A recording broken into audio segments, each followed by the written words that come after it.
नमस्कार साथियों, मैं पंकज सिंह आप सभी का एक बार फिर से अपने इस चैनल और application vigil with Pankaj Singh पर स्वागत करता हूं। साथियों, इस समय हमारा भारतीय इतिहास राष्ट्रीय आंदोलन का सीरीज चल रहा है। ये 7वां पार्ट है। 6 पार्ट में हमने बहुत कुछ जाना। बड़ा अच्छा लगा कि भी पेट का पेपर हुआ और कई लोगों ने ये रिक्वेस्ट किया, कमेंट किया कि सर बहुत क्वेश्चन फंस गया था।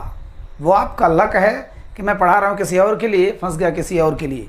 वैसे भी जान लीजिए, आपका ज्ञान कभी बेकार नहीं जाता है। अच्छे ढंग से आप अच्छे ढंग से पढ़ते हैं, केवल एग्जाम ओरिएंटेड होकर नहीं पढ़ते हैं, ज्ञान के लिहाज से पढ़ते हैं तो हर जगह काम आएगा। और वो भी राष्ट्रीय आंदोलन का परिदृश्य इतना विशाल है कि उसको समेटने का मन नहीं कर रहा है। ठीक है, अभी आपके पास समय है, अभी कोई डेडलाइन तय नहीं हुई कोई एग्जाम का, इसलिए जितना भी मैं बढ़ा के दे रहा हूँ आप लोग उसको धैर्य रखकर पढ़ते जाइए और नोट्स ऐसे बनाइएगा जैसे आपका क्वेश्चन बनता है उस ढंग से। 1 लाइनर 2 लाइनर थोड़ा थोड़ा करके पूरी कथा मत लिख दीजिएगा। हाँ, जितना बोलूँ, बहुत कुछ लिखवाता हूँ, बहुत कुछ बोलता हूँ, उसको नोट डाउन कर लिया करिए। ठीक है, तो 6वें भाग में हमने बहुत कुछ देखा। 7वें भाग में मैंने कहा था सुभाष चंद्र बोस के बारे में। बहुत से ऐसे सवाल है साथियों, बहुत से ऐसे प्रश्न हैं जो सुभाष चंद्र बोस से संबंधित आते हैं। गांधी जी और सुभाष चंद्र बोस दो ऐसे चैप्टर हैं कि देखने में बड़े आसान लगते हैं लेकिन हिला देते हैं। अगर ये फ्री होकर मुझे पढ़ाना होता तो सुभाष चंद्र बोस पर 3.5 घंटे से कम वीडियो आने का मतलब उनके बारे में बिल्कुल बेईमानी से बात करना है। लेकिन यहाँ पर हम लोग चाहेंगे काम की बातें करते हुए समेटने का प्रयास करें। ठीक है, 1 घंटे के अंदर में। चलिए चलते हैं। आज हम लोग अंडरलाइनिंग कर दिए हैं, ठीक है, कि उससे ज़्यादा नहीं जाना है। अगर ये नहीं लिखता तो हो सकता है मैं फट जाता, कुछ और चला जाता। ठीक है, तो सुभाष चंद्र बोस, आज़ाद हिंद फौज, INA, Indian independence league, forward block, दुनिया भर की चीज़ें हैं। ठीक है, अस्थायी सरकार, सिंगापुर, बर्मा, रंगून, जापान, रास बिहारी बोस, कैप्टन मोहन सिंह, बहुत सी ऐसी चीज़ें हैं साथियों जो सुभाष चंद्र बोस से संबंधित है और आपको उलझाती हैं। चलिए हम लोग चलते हैं, थोड़ा सा इनको देख लेते हैं। इनका जन्म कहाँ हुआ था? कटक में। कटक माने उड़ीसा।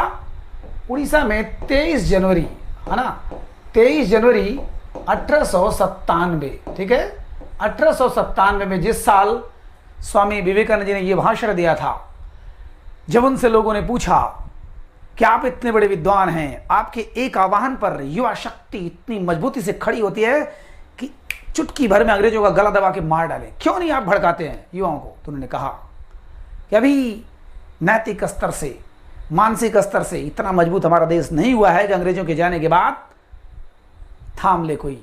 इसलिए आज के ठीक 50 साल बाद, ठीक 50 साल बाद हमारा देश आज़ाद होगा। तब तक बड़ी विचित्र लोग, बड़ी प्रतिभाशाली लोग हमारे देश में रहेंगे। क्या दूरदृष्टि थी। उसी के बाद गांधी जी आए, सुभाष आए, पता नहीं कितने कितने महारथी आए। ठीक है, सबको पता है आपको। तो और वास्तव में ठीक 50 साल बाद 1897 और 1947, 50 साल बाद हमारा देश आज़ाद हुआ। उसी साल ये जन्म लिए थे 23 जनवरी। कहाँ पर? कटक में। कटक माने उड़ीसा। ठीक है, चूंकि उड़ीसा, बंगाल और बिहार ये एक ही प्रेसिडेंसी का हिस्सा था, इसलिए बंगाली कहा जाता है। इनके पिता जानकीनाथ बोस, ठीक है, जानकीनाथ बोस बहुत धनी आदमी थे। माने उस समय ध्यान दीजिएगा, बंगाल में या कलकत्ता में या कहीं पर, खास करके कलकत्ता में वकालत का धंधा बड़ा जोरों से चल रहा था। बड़ा पैसा भी था इसमें। एक तो मान सम्मान था। आप मुंशी प्रेमचंद की किताबें पढ़िए, देखिए वकीलों का कितना सम्मान था, पैसा भी बहुत था। इनके पिता जानकीनाथ बोस बहुत बड़े वकील थे, बहुत पैसे वाले थे। इनको 14 पुत्र थे। 14 पुत्रों में सुभाष चंद्र बोस 9वें थे। कहा जाता है कि, बताइए, उत्तर प्रदेश में योगी जी 2 बच्चों पर प्रतिबंध लगाने जा रहे हैं। महापुरुष को आना होता है 14वें 15वें नंबर पे आते हैं। अंबेडकर जी को देख लीजिए, बहुत ऐसे महापुरुष हुए जो कि 8वें 9वें 10वें, बताइए कितने महापुरुष तो गर्भ में ही मर जाएंगे, आने ही नहीं पाएंगे। ठीक है, चलिए कोई बात नहीं, जितने हैं उन्हीं में से महापुरुष बनाया जाएगा, है ना, देखा जाएगा महापुरुष और महापुरुषाणियाँ कौन कौन बनते हैं 2 बच्चों में। ठीक है, वैसे भी वो जमाना नहीं है 14 बच्चे आप पाल सको। ठीक है, तो इनके 14 बच्चे थे, जिसमें से 9वां सुभाष चंद्र बोस थे। और इन्होंने, जब आप इनकी आत्मकथा पढ़ेंगी, इंडियन पिलग्रिम्स, भारतीय तीर्थयात्री, द इंडियन पिलग्रिम्स, ठीक है, बड़ा मजा आता है। वास्तव में बताऊं, इन्होंने अपने जीवन का वो रहस्यात्मक, दार्शनिक और राजनीतिक और आध्यात्मिक, ऐसा चर्चा किया। आत्मकथा लिखने की औकात सब में नहीं होती साथियों। इन्होंने अपनी अच्छी बुरी सारी आदतों को उसमें लिखा है। चूंकि ये सन्यासी भी बनने गए थे, बन नहीं पाए, लेकिन सन्यास प्रवृत्ति के थे। ये जो है बताते हैं कि माँ बाप का प्यार उस ढंग से नहीं मिल पाया जैसे और लोगों का होता है। बड़ा मानते थे, ऐसा कुछ नहीं है। 14 बच्चे थे, सबसे छोटा वाला बहुत प्रेम पाता था, 14वां। ये पुत्रों में 5वें थे, लेकिन सारे में 9वें थे। तो ऐसा नहीं, बहुत डिसिप्लिन थे। इनके पिताजी बहुत अनुशासित थे, ज़्यादा ऐसा नहीं कि दिन भर गोद में लेके। तो उन्होंने कहा कि एक अच्छे ढंग से हमारा चला, लेकिन बॉन्डेज वो जो बॉन्डेज होता है पेरेंट्स और बच्चों के बीच में, वो नहीं हो पाया था ज़्यादा। चलता रहा, सब कुछ चलता रहा, बड़े होते गए, फिर स्कूलिंग होता रहा। तो अब ये सारी चीज़ें तो बताऊंगा तो बहुत लंबा हो जाएगा। बस इतना जानिए कि शुरू से ही अंग्रेजियत माहौल में पले थे। पिताजी इनको अंग्रेजी स्कूल में डाले, इंग्लिश इनकी शुरुआत से बहुत अच्छी थी, लेकिन अभी तक भारतीय कल्चर में नहीं ढले थे। उनको लगता था कि यही हमारा देश है, यही हमारे लोग हैं। लेकिन एक बार एक स्कूल में जाते हैं और वहाँ पर वेणी माधव शुक्ला, वेणी माधव एक ऐसे भारतीय परंपरा में पले हुए टीचर से मुलाकात होती है जो धोती और कुर्ता पहने हुए थे, पढ़ा रहे थे। ठीक है, चूँकि इसके पहले उनको निकाला क्यों गया था, वो अंग्रेजी स्कूल से निकाले क्यों गए, उसकी भी एक खासियत है कि एक अंग्रेज़ ने एक बच्चे को बिना मतलब कुछ पहनने पर, देसी कपड़ा पहनने पर बहुत ज़्यादा डांट दिया था। सुभाष चंद्र बोस ने बगावत कर दिया और उन्होंने डंडा से पीटा, डंडा से उस बच्चे को पीटा। तो इन लोगों ने अपने दोस्तों के साथ मिलकर बाहर घेर लिया और मास्टर साहब को बाकायदे पीटा। सुभाष चंद्र बोस अपने बच्चों के साथ, अपने दोस्तों के साथ मिलकर उस मास्टर को खूब पीटा। ठीक है, वो टीचर को पीटे और उसके बाद उनको रेस्टिकेट किया गया, माने उस स्कूल से निकाल दिया गया। ठीक है, निकालने के बाद तब फिर वो उस स्कूल में जाते हैं, देसी स्कूल में जाते हैं, जहाँ पर वेणी माधव जी मिलते हैं और उनको भारतीय परंपरा में रंगते हैं। उनका पहनावा, उनका डिसिप्लिन, उनका टाइमिंग, उनका सब कुछ अंग्रेजों के हिसाब से था, लेकिन यहाँ पर बदलाव आता है। ठीक है, और बड़ी लंबी कहानी है। सबसे पहली बार हड़ताल का आविष्कार इन्होंने किया था, शुरुआत इन्होंने किया था, वही बच्चे को न्याय दिलाने के लिए कि न्याय दीजिए, उस बच्चे को आपने पीटा है, माफ़ी मांगी, लेकिन अगर अंग्रेज माफ़ी कैसे मांगेगा। आई एम सॉरी शब्द इतना आसान नहीं होता कहना, तो माफ़ी कैसे मांगे। उसके बाद हड़ताल किया, यानी बच्चों द्वारा हड़ताल की प्रथम जो दृष्टांत मिलता है वह कहाँ, सुभाष चंद्र बोस द्वारा मिलता है। फिलहाल यहाँ पर आए और भारतीय कल्चर में काफ़ी कुछ उन्होंने जाना कि हमारा देश गुलाम है और किस तरह से हमको अंग्रेजियत मानसिकता में जकड़ा जा रहा है, हमारा भारतीय कल्चर कितना उच्च है। तो सुभाष चंद्र बोस सब कुछ ढलते गए। बाद में उन्होंने बीए किया, ऑनर्स दर्शन शास्त्र से किया, सब कुछ चलता रहा, अच्छे खासे नंबर से पास हुए। हाँ, एक बार कम नंबर पाए तो एक बार पूरे विश्वविद्यालय में, दूसरे है ना प्रेसिडेंसी कॉलेज में ये घटना हुई थी। ये सब चीज़ें बहुत जानने की आपको ज़रूरत नहीं, बस उनका जीवन दर्शन जानिए। छोटी उम्र में 14 साल की उम्र में एक मित्र के यहाँ जाते हैं और विवेकानंद जी की, स्वामी विवेकानंद जी का एक पार्ट कोई पढ़ते हैं। बड़े उद्विग्न थे उस समय, उन्होंने अपनी आत्मकथा में लिखा है, बड़े नैराश्य भावना में डूबे हुए थे, माने निराश टाइप थे। उनको लग रहा था ये संसार में सिर्फ पढ़ के एक अच्छा अध्यावसायी बन करके, एक अच्छा छात्र बन करके क्या सब कुछ पाया जा सकता है। तो उसी दौर में जब उद्विग्न थे, एक दोस्त के यहाँ जाते हैं, विवेकानंद की किताब पढ़ते हैं, तो फिर कहते हैं यार इसका दूसरा पार्ट दो, दूसरा मिलता है, तीसरा पार्ट दो, चौथा पार्ट, ऐसे करते करते कई पार्ट, कई वॉल्यूम पढ़ डाले। उसके बाद उनका खोपड़ी बिल्कुल सनक गया। उन्होंने अपने आप को देखा कि मैं कहाँ कुत्तों वाली लाइफ जी रहा हूँ, मुझे कुछ अलग करना होगा। फिर अध्ययन का स्तर भी बहुत बढ़ गया। देखिए, जब महापुरुष एज अ रोल मॉडल आपके जीवन में जब आते हैं तो स्तर बहुत बढ़ जाता है। फिलहाल तो वहीं से इनके जीवन में बदलाव शुरू हुआ और अध्ययन करना शुरू किया इन्होंने। और इनका शुरू से ही आर्मी में जाने का मन था, क्योंकि आर्मी, आजकल की आर्मी वो, हाँ, आपका जीडी वाला आर्मी नहीं है ना, कि आर्मी पर्सन अधिकारी बनना चाहते थे। और लास्ट में इनका इंटरव्यू होता है। मिस्टर ओटन महोदय, जिनको इन्होंने पीटा था एज ए टीचर के रूप में, वही उनके वहाँ बॉस बन के आए, उसका अधिकारी बन गए थे। जो मिलिट्री जो ट्रेनिंग ले रहे थे ये सुभाष चंद्र बोस, अंग्रेजों की सेना में मिलिट्री ट्रेनिंग ले रहे थे, वहीं पर वो अधिकारी बन के आ गया। तो तो सब लोगों ने सुभाष चंद्र बोस की बड़ी तारीफ किया, गजब डिसिप्लिन, गजब बॉडी, मतलब और इनका जो फिजिकल है गजब का है। इतनी तारीफ सुने कि मिस्टर रॉटन ने कहा कि मैं तो इस लड़के को पहचान रहा हूँ, लात खाए हैं तो पहचानेंगे क्यों नहीं। लेकिन इतनी तारीफ सुन करके उन्होंने हाथ मिलाया और कहा सुभाष मैं तुमसे खुश हूँ। सुभाष चंद्र बोस ने भी कहा कि अच्छी बात है, जान बची तो लाखों पाए, नहीं तो यहाँ से भी अब निकाल देता है तो फिर बड़ा प्रॉब्लम हो जाता। वहीं पर उन्होंने मिलिट्री की ट्रेनिंग लिया था, ध्यान दीजिएगा, आगे चल के उनको बहुत काम आने वाला था ये मिलिट्री की ट्रेनिंग, ठीक है। 1897 के बाद ये सब चला था। लेकिन पिताजी चाहते थे कि ICS बने, पिताजी चाहते थे कि हम तो वकील हैं, ये इसका वकालत की तरफ झुकाव का हो नहीं, ये कुछ बड़ा अधिकारी बन जाए। वैसे भी बिजनेसमैन का एक फंडा ये होता है कि हमारा पुत्र पहले बिजनेस सेटल करे, उसके बाद देखा जाएगा।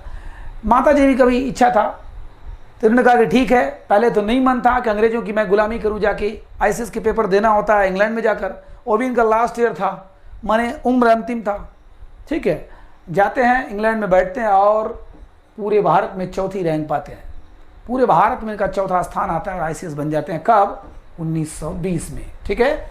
1920 में यही दौर था जब महात्मा गांधी जी ने, मैंने खूब पढ़ाया इसको पीछे, महात्मा गांधी जी ने असहयोग आंदोलन चलाया और साल डेढ़ साल जाते जाते इस आंदोलन ने एक ऐसा रूप पकड़ा कि पूरे देश में एक क्रांति की ज्वाला भड़क उठी। लोगों को लगा कि बस अब आज़ादी क्षण भर की देर है, ठीक है। बिना मारे बिना काटे भगत सिंह छोटे से थे, साफ खोज थे। सुभाष चंद्र बोस इंग्लैंड में थे लेकिन गदगद थे, यद्यपि अंग्रेजों की गुलामी कर रहे थे, अधिकारी बने थे लेकिन अंडर में थे अंग्रेजों के, लेकिन उनको सूचना पल पल मिले थे, गांधी जी बहुत बड़े नेता बन के उभर रहे हैं देश में 1920 के असहयोग आंदोलन में। और उसके बाद इन्होंने 22 अप्रैल, ठीक है, गांधी जी के आंदोलनों से सबसे ज़्यादा प्रभावित हुए थे, बहुत ज़्यादा। इनको लगा कि इस समय देश को मेरी ज़रूरत है, और सबको सोच विचार करके माता से थोड़ा सा पत्राचार भी हुआ, पिताजी को नहीं पता था। माता जी से कहा इन्होंने कि मैं छोड़ना चाहता हूँ। माता जी ने भी ना नुकुर करके लास्ट में परमिशन दे दिया कि पुत्र देश की सेवा तुम्हारा परम धर्म है ना, तो आ जाओ, छोड़ो, हटाओ। और इन्होंने 22 अप्रैल को इस्तीफा दे दिया। 22 अप्रैल 1921 को इन्होंने इस्तीफा दे दिया। तब तक हमारा असहयोग आंदोलन चल रहा था, इस्तीफा दे दिया, ठीक है। और चले आते हैं पिताजी, सोचिए कहीं कितना नाराज होते हैं। यहाँ तक कि जैसे बॉन्ड लिखवाया जाता है ना कि सरकारी नौकरी में है, नेवी में है, यहाँ आर्मी में, कि आप इतने साल पहले छोड़ नहीं सकते, अगर छोड़ते हो तो इतना पैसा आपको देना पड़ेगा। वह पैसा देने के लिए भी इनके पिताजी ने बिल्कुल हामी नहीं भरी, बड़े नाराज थे। हट, इतने मेहनत से किसी का निकलता नहीं है और तुम पकड़ के छोड़ रहे हो। तो इन्होंने दोस्तों से किसी तरह पैसा इकट्ठा करके वहाँ जमा किया और आए। पिताजी बहुत नाराज हुए, लेकिन ठीक है, एक महान पुरुष के पिताजी थे वो, ठीक है। अब उनकी पहचान अपने से नहीं थी, उनकी पहचान बेटे से थी। सुभाष चंद्र बोस ICS चौथी रैंक छोड़ करके आता है भारत माँ की सेवा करने के लिए। बम्बई बंदरगाह पर उतरते हैं जब, तो महात्मा गांधी से मिलने जाते हैं, खूब लंबी चौड़ी बातचीत होती है। तो गांधी जी उस समय तो पिता, पूरे देश के पिता बन चुके थे। हालांकि राष्ट्रपिता अभी उपाधि नहीं मिली थी, लेकिन उनकी उपाधि बहुत बड़ी हो चुकी थी। असहयोग आंदोलन बिना किसी झंडा, बिना किसी हथियार, बिना किसी आग बारूद, गोला, कट्टा, बंदूक, किसी के भी बिना प्रयोग किए उन्होंने पूरे अंग्रेजों को हिला कर रख दिया था। सुभाष चंद्र बोस ने कहा बंदे में कुछ दम तो है। बात हुई, लेकिन विचारधारा सुभाष चंद्र बोस का क्रांतिकारी था। वो कहते थे कि साधन चाहे जैसा भी हो, साध्य पवित्र होना चाहिए। आपको जो लक्ष्य है वो पवित्र होना चाहिए, साधन कुछ भी हो, मार काट तोड़ फोड़, हाँ, चाहे जैसे। गांधी जी कहते थे नहीं, साध्य और साधन दोनों पवित्र होना चाहिए। अगर साध्य को लेना है, अपने गोल को लेना है, तो साधन जो आपका जो अपना रहे हैं वो भी पवित्र होना चाहिए, उच्च स्तर का होना चाहिए, ठीक है। तो टकरा हुआ, उन्होंने कहा, गांधी ने कहा देखो भाई हमारी पटेगी नहीं तुमसे, तुम जाओ किसके पास? CR दास, चित्तरंजन दास, ये सब पढ़ा चुका हूँ। CR दास के पास जाते हैं, 1921 में CR दास के पास जाते हैं। बाद में इनका और गांधी जी का रिश्ता भी हो जाता है, ठीक है। तो CR दास माने CR दास की पुत्री से गांधी जी के पुत्र का विवाह होता है, आपको, हाँ, दोनों समधी हो जाते हैं। फिलहाल CR दास के माने राजनीतिक गुरु सुभाष चंद्र बोस के राजनीतिक गुरु कौन बनते हैं? CR दास, ठीक है। और जब इन्होंने, CR दास ने क्या बनाया था, आपको रिमाइंडर दे दूं, 1923 में, जिस समय 1922 में असहयोग आंदोलन अपने चरमोत्कर्ष पर था, लग रहा था कि अभी आज़ादी बस मिलने ही वाली है, उसी समय 1922 में चौरी चौरा कांड होता है। सब पढ़ा चुका हूँ, रिपीट इसी बहाने कर रहा हूँ, चौरी चौरा कांड होता है जिससे क्षुब्ध होकर गांधी जी ने देखा कि 22 पुलिस वालों को भारतीयों ने जलाकर मार दिया है गोरखपुर में, तो उन्होंने आंदोलन को वापस ले लिया। वापस लेने के बाद सब खौल गए, जितने सारे महापुरुष थे सब लोगों ने गांधी जी को एक विनम्र में गाली दिया, विनम्रतापूर्वक गाली दिया कि आपने बहुत गलत किया। उस आंदोलन को जो बिल्कुल अपने पूर्ण अवस्था में था, आपने दबा के रख दिया। गांधी जी ने कहा नहीं, अभी हमारा देश आजादी के लिए तैयार नहीं है। तब इन्होंने कौन सी पार्टी बनाई थी? स्वराज पार्टी। याद करिए, स्वराज पार्टी, ठीक है। स्वराज पार्टी CR दास और पंडित मोतीलाल नेहरू ने मिलकर, पंडित मोतीलाल नेहरू ने स्वराज पार्टी, और यह चुनाव लड़कर ब्रिटिश संसद में जाते हैं और वहां पर वॉकआउट करते हैं, वहां पर प्रश्न पूछते हैं, टांग खींचते हैं, है ना, जो भी विधेयक पारित होना उसका विरोध करते हैं। कहने का मतलब ये स्वराज पार्टी ने काम किया था, ठीक है। तो स्वराज पार्टी, पंडित मोतीलाल नेहरू का भी इसमें योगदान था। फिलहाल पंडित मोतीलाल नेहरू ने क्या दिया था? 1928 में क्या दिया था इन्होंने? नेहरू रिपोर्ट, ठीक है। नेहरू रिपोर्ट याद करिए। जिस समय साइमन कमीशन को भारतीयों ने ललकार कर भगा दिया था, साइमन गो बैक, बर्केनहेड नामक अंग्रेज ने चैलेंज किया कि अगर तुम्हारे औकात हो तो तुम भी कोई संविधान का प्रारूप बना के दिखाओ। पंडित मोतीलाल नेहरू ने स्वीकार किया, मोतीलाल नेहरू स्वीकार किया कि हम संविधान का खाका बनाते हैं। उन्होंने रिपोर्ट दिया, नेहरू रिपोर्ट माने नेहरू का माने भारतीय संविधान का खाका प्रस्तुत किया, जिसमें एक ही था, क्या? Dominion state. हमको पूरी आज़ादी नहीं चाहिए, हमको आधा आज़ादी चाहिए। मास्टर आप रहिए, राज हम करेंगे, शासन आप करिए लेकिन प्रशासन हम चलाएंगे। डोमिनियन स्टेट, ध्यान दीजिएगा। लेकिन इनके बेटे जो थे JL नेहरू प्लस सुभाष चंद्र बोस, इन कहा नहीं नहीं नहीं, हमको क्या चाहिए? पूर्ण स्वराज चाहिए, हमको अब डोमिनियन स्टेट नहीं चाहिए। 1928 में इन्होंने कहा, और इन लोगों ने कहा कि नहीं। इसी के लिए इन्होंने एक पार्टी बनाई थी, क्या? इंडिपेंडेंस लीग,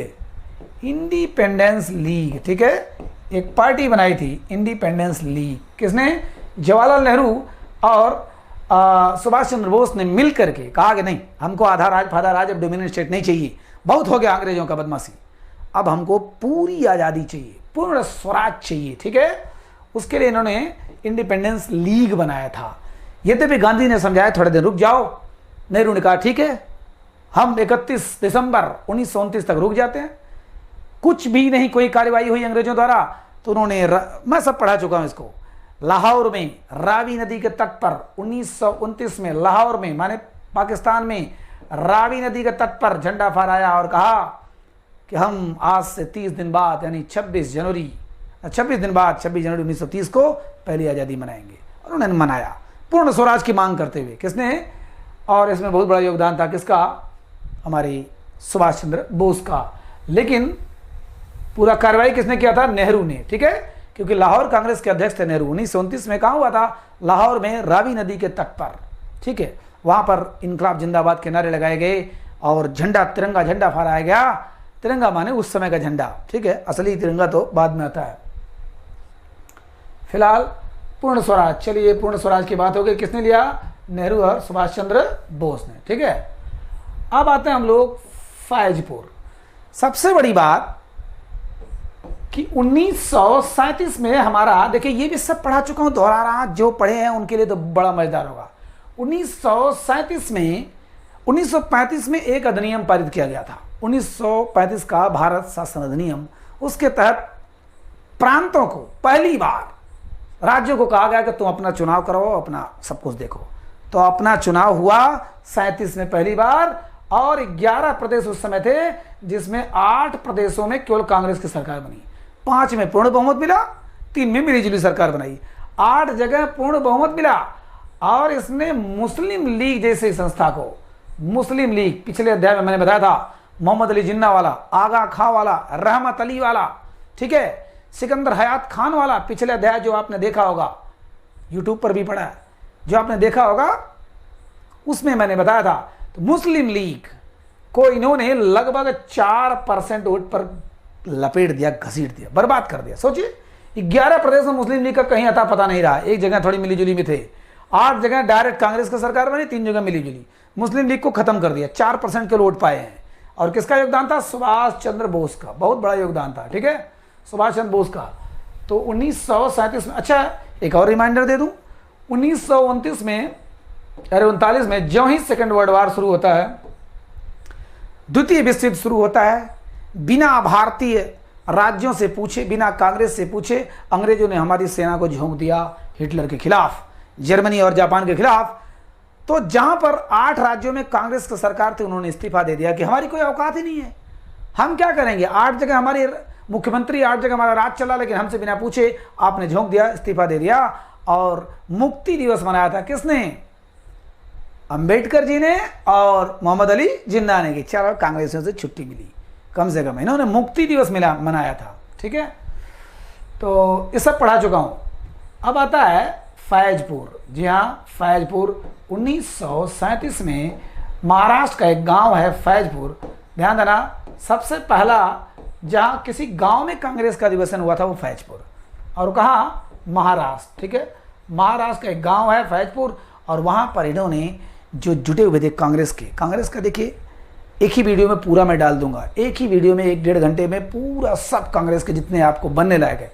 वैसे मैंने यूट्यूब पर 12 वीडियो पढ़ा हुआ है मेरा कांग्रेस के ऊपर, है ना, जिसको थोड़ा लंबा पढ़ना पड़ सकता है, लेकिन अभी अगर इसके लिहाज से पढ़ना है, एलटी के लिहाज से पढ़ना है, तो एक वीडियो में मैं पूरा दे दूंगा। फिलहाल 1937 के फैजपुर अधिवेशन में जब जुटते हैं वहां पर लोग, तो उन्होंने कहा, सुभाष चंद्र बोस ने बड़ा ही ओजस्वी भाषण दिया, जबरदस्त, लोग भीड़ मची थी, भीड़ को देखकर बोलने में मजा ही कुछ और आता है। माँ सरस्वती की कृपा से मुझे भी रामकृष्ण मिशन के बड़े बड़े मंच पर बोलने का मौका मिला है, और जब स्वामी विवेकानंद जी पर बोलने को होता है और सामने उनको चाहने वाले लोग बैठे हो, तो अगर 10 मिनट समय मिलता है तो 4 घंटे निकलते हैं। ठीक है, मैं फील कर सकता हूं, तो जब मैं एक सामान्य इंसान होकर ये फील कर सकता हूं, तो सुभाष चंद्र बोस जैसा आदमी क्या बोले होंगे। उन्होंने दहलाया कि कांग्रेस वाले और हमारे जो राजे रजवाड़े हैं, जो 565 राजे रजवाड़े थे, जो हमारी मानसिकता को जानते हैं, मानते हैं, हम लोग इनको मिला करके, कांग्रेस और रजवाड़ों को मिला करके एक सेना बनाएंगे, और सेना बना करके अंग्रेजों पर हमला कर देंगे और उलट पुलट देंगे। सोचिए कितनी बड़ी चीज़ थी, क्या गजब का। ऐसा नहीं था कि गंवार टाइप थे, चंद्रशेखर आजाद जैसे मतवाले थे, नहीं, वो पढ़े लिखे थे, आईसीएस थे, दमदारी थी। उन्होंने कहा कि चलो सेना बनाते हैं कांग्रेसी लोगों का और रजवाड़ों का, बना के लपेट देते हैं। लेकिन गांधी जी का जमाना था और लोगों ने कहा कि नहीं, अभी ऐसे आज़ादी नहीं मिलेगी। लेकिन हाँ, सुभाष चंद्र बोस को लोग जान लिए। प्रशासन को कैसे जाने थे, थोड़ा सा पीछे चलता हूँ। 1933 से लेकर के 1936 तक यह जो है कलकत्ता के मेयर चुने गए थे। मेयर समझ रहे हैं, जो बड़ा नगर पालिका होता है, बड़े नगर पालिका, ठीक है, जो बड़े नगर पालिका होते हैं वहाँ का जो सबसे मेन होता है शहर का, उसको मेयर बोलते हैं।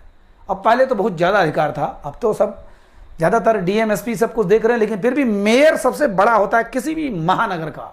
और कलकत्ता महानगर के 3 साल तक मेयर रहे थे, और वो भी कैसे चुने गए थे, जब जेल में थे, ये बंद थे, जेल में बंद थे। उसके बाद भी इनको आई थिंक 30 से 33, ठीक है, 30 से 33, ठीक है, 1930 से 33 तक यह कलकत्ता के मेयर रहे। ठीक है, जेल में बंद थे, लेकिन उनको जेल से छोड़ना पड़ा, क्योंकि जब मेयर बन गए तो चलो भैया कलकत्ता का प्रशासन देखो। ठीक है, तो इनको प्रशासनिक अनुभव जबरदस्त था, ऐसा नहीं कि हवा में बोल रहे थे ये। लेकिन लोगों ने कहा कि चलिए भाई, इनकी क्षमता जब देखा तो कहा कि चलो उनको कांग्रेस का अध्यक्ष बनाते हैं। फिर हम लोगों ने देखा 1938 में हरिपुरा, जो गुजरात में था, यहाँ का कांग्रेस अध्यक्ष इन महात्मा गांधी ने जबरदस्ती बनाया। लोगों ने मिल करके कहा कि नहीं, सुभाष को एक चांस मिलना चाहिए, और इन्होंने बदल के रख दिया। मैंने अभी पिछले अध्याय में बताया था, हरिपुरा कांग्रेस अधिवेशन में विजय होने के बाद इन्होंने अपने ढंग से कांग्रेस को चलाया और बिल्कुल परिवर्तन ला दिया। नौजवानों में नहीं, बुढ़ों में भी जोश ला दिया। इन्होंने अपने क्रियाकलाप से गांधी जी को हेडेक हुआ। गांधी जी कितने भी महान रहे हो, लेकिन कुछ कमियां थी, मानवीय कमियां थी। सबसे बड़ा श्रेय कोई और न ले जाए, करने की क्षमता तो उनमें गजब थी। अगर आप हिंद स्वराज पढ़ते हैं तो गांधी जी को समझ पाते हैं, आत्मकथा से तो कुछ समझते हैं, लेकिन उनका हिंद स्वराज पढ़ते हैं तो उनकी सारी वैचारिक क्रांति समझ में आती है। जो लोग कहते हैं मजबूरी का नाम महात्मा गांधी या भगत सिंह को बचाया होते तो ये होता वो होता, वो गांधी जी को समझ पाएंगे। फिलहाल गलतियां किसमें नहीं होती हैं, हाँ, ऐसे लोगों में गलतियां कम होती है। सुभाष चंद्र बोस, विवेकानंद, ऐसे लोगों में गलतियां कम होती हैं। फिलहाल हरिपुरा कांग्रेस अधिवेशन में जीतते हैं, लेकिन दूसरे साल लड़ने का प्रयास करते हैं त्रिपुरी में, जो मध्य प्रदेश में है। त्रिपुरी, ध्यान देना, त्रिपुरी में, मध्य प्रदेश में। ये यहाँ पर गांधी जी विरोध में आते हैं और उनके विरोध में पट्टा पे सीतारमैया को लाते हैं, दक्षिण भारत के जो मुख्यमंत्री थे वहाँ से उठा के लाते हैं और लड़ाते हैं, लेकिन हार जाते हैं। हारने के बाद सुभाष चंद्र बोस अकेले करते हैं। उन्होंने, ध्यान देना, गांधी जी ने इतना असहयोग किया सुभाष चंद्र बोस के साथ कि सुभाष चंद्र बोस एकदम बिल्कुल टूट गए। 15 सदस्यीय कांग्रेस का कार्यकारिणी समिति होता था, उसको चुनने के लिए सुभाष चंद्र बोस उनके पास फिर जाते हैं कि हे बापू आप बताइए। उन्होंने कहा हमसे कोई मतलब नहीं है, कोई मतलब नहीं। 15 का चुनाव करने दिया ना कुछ करने दिया, जो लोग थे वो भी इस्तीफा दिलवा दिए, धीरे धीरे कान में फूंक देते थे कोई सपोर्ट मत करना, तो बिल्कुल सपोर्ट नहीं किया। सुभाष चंद्र बोस काफ़ी क्षुब्ध हुए, नाराज हुए और एक दूसरे में बड़ा तकरार हुआ। एक दूसरे को लेटर द्वारा बड़ा समझाने का प्रयास किया गया। मैंने सब लेटर पढ़ा हुआ है साथियों। तारीफ दोनों एक दूसरे खूब करेंगे, लेकिन कहेंगे हमारे विचार नहीं मिलते हैं। लास्ट में कहेंगे हमारे विचार नहीं मिलते, बड़े बड़े लेटर, खूब बड़े बड़े लेटर। तो वो छोड़ के निकल गए, सुभाष चंद्र बोस छोड़कर निकल गए। और 1939 में चूंकि उनको गंध मिल चुकी थी कि द्वितीय विश्व युद्ध शुरू होने वाला है और यही समय है अपने आप को पुनर्गठित करने का। गांधी जी तो अहिंसा में मानते, कुछ करेंगे नहीं, हमको अपना करना होगा। तो धीरे इनके मन में कई चीज़ें चल रही थी और इन्होंने बाहर जाकर एक पार्टी बनाई, फॉरवर्ड ब्लॉक। एक पार्टी बनाया कि चलिए हम इसके माध्यम से अब करेंगे। हालांकि इसका बहुत इस्तेमाल नहीं कर पाए।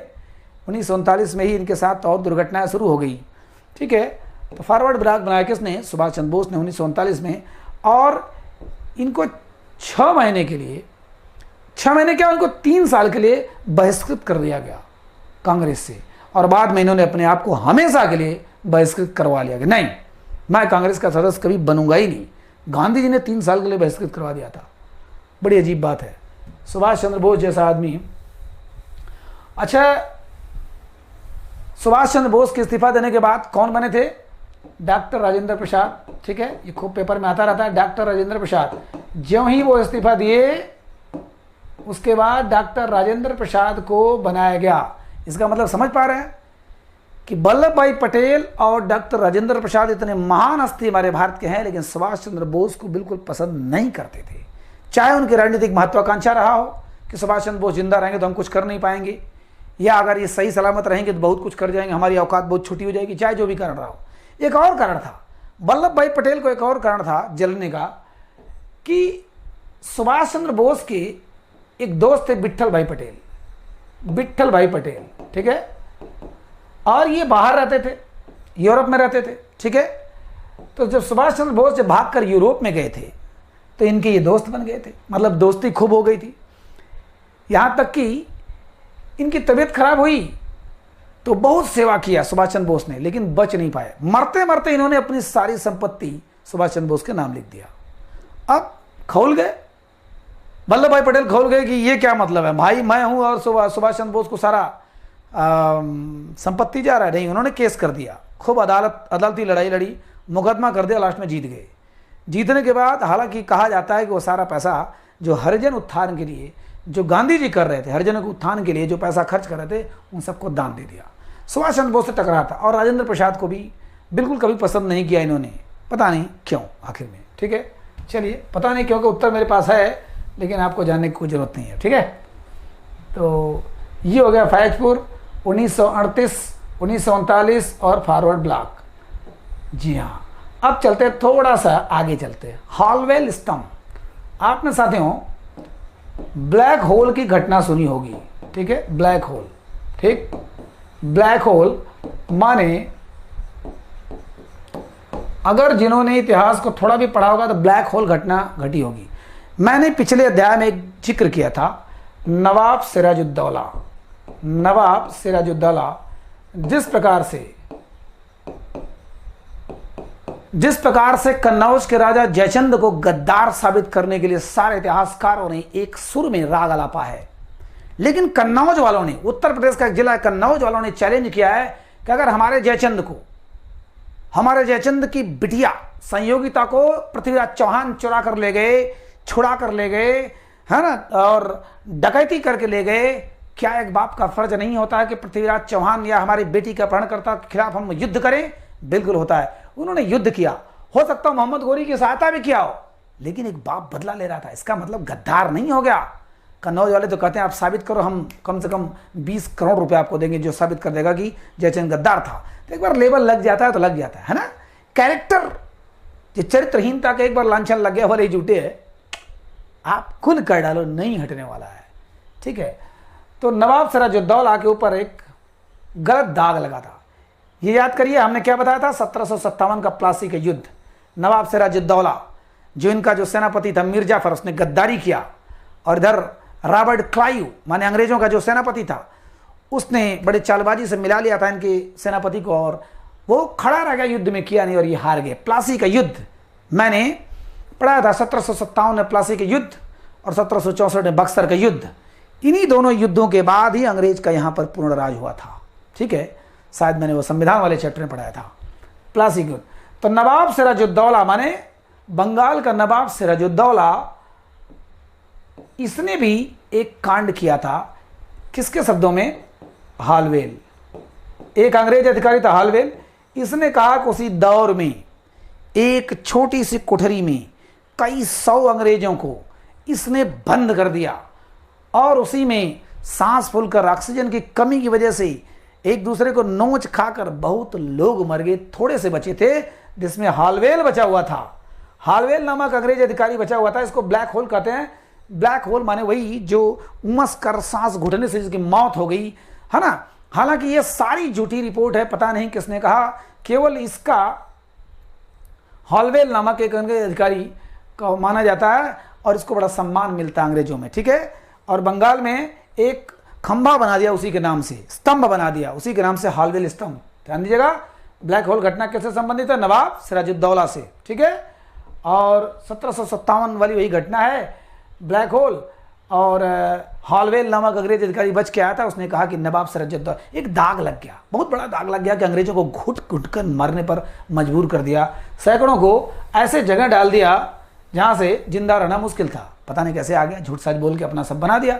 एक दाग लगा था, उस दाग को मिटाने के लिए सुभाष चंद्र बोस अपने दोस्तों के साथ जाते हैं। ठीक है, अपने दोस्तों के साथ जाते हैं और उसका खंभा जो है उलट पुलट देते हैं, तोड़ ताड़ के गिरा देते हैं, इसकी जमीन तक उखाड़ लेते हैं, वहां का जो ईंटा अंदर जो नींव था उसको उखाड़ पकड़ के तोड़ ताड़ देते हैं और गिरफ्तार हो जाते हैं। गिरफ्तार हो जाते हैं, ध्यान दीजिएगा, गिरफ्तार होकर के ये कितनी बार गिरफ्तार, तो बहुत बार हुए थे, लेकिन हाँ 11वीं बार, माने 11 बार गिरफ्तार हुए थे ये। ठीक है, सुभाष चंद्र बोस। लेकिन यहां पर जो गिरफ्तार हुए 1930 वाला जो घटना हुआ था, 1930 में ये हालवेल स्तंभ को जो जमींदोज कर दिया था, गिरा दिया था, उसके बाद गिरफ्तार कर लिया गया। ठीक है, ये वाला 1930 में तो जो पहली बार वाला हुआ था। यहाँ पर कब हुआ था? 1940 में। ठीक है, 1940 में ये घटना 1940 में थी, दिसंबर में, और इनको गिरफ्तार कर लिया गया, कलकत्ता के जेल में बंद कर दिया गया। लेकिन उनको लग रहा था कि मेरा यहाँ घुट घुट कर मरना है ना, बड़ा गड़बड़ हो जाएगा, देश की बड़ी क्षति होगी। तब उन्होंने क्या काम किया, वहीं पर ड्रामा शुरू कर दिया, आमरण अनशन शुरू कर दिया। बहुत कमजोर हो गए, बिल्कुल खाना पीना छोड़ दिया, और लोगों को लगा कि अगर ये सुभाष चंद्र बोस मर जाएंगे, खास करके अंग्रेजों को, तब तो पूरे देश में उपद्रव मच जाएगा, मार डालेंगे, सब विद्रोह हो जाएगा। उन्होंने कहा कि भैया इसको हटाओ। तो इनके घर, जो एल्गिन रोड वाला घर था, वहाँ घर पर इनको नज़रबंद कर दिया। ठीक है, हाउस अरेस्ट कर दिया, नज़र बंद कर दिया, माने आप हमारी नज़रों के सामने रहोगे। वहाँ 2 पुलिस अधिकारी लगा दिया कि आप हमारे नज़रों के सामने रहोगे और जाओगे। ठीक है, आप हर चीज़ हम देखते रहेंगे क्या कर रहे हो। ये भाई साहब अंदर बंद हो गए, घर में नज़र बंद हो गए, खाना पीना शुरू कर दिया। इन्होंने श्री रामकृष्ण परमहंस और विवेकानंद की आराधना करना शुरू की। अंदर उनके मन में कुछ चाल चल रही थी कि ना ना ना, यहाँ पे रह के मरना तो नहीं है, भागना है विदेश। ध्यान दीजिएगा, एक घटना उसी के बीच में बता दे रहा हूँ। 1934 में इनके पिताजी गुजर गए थे।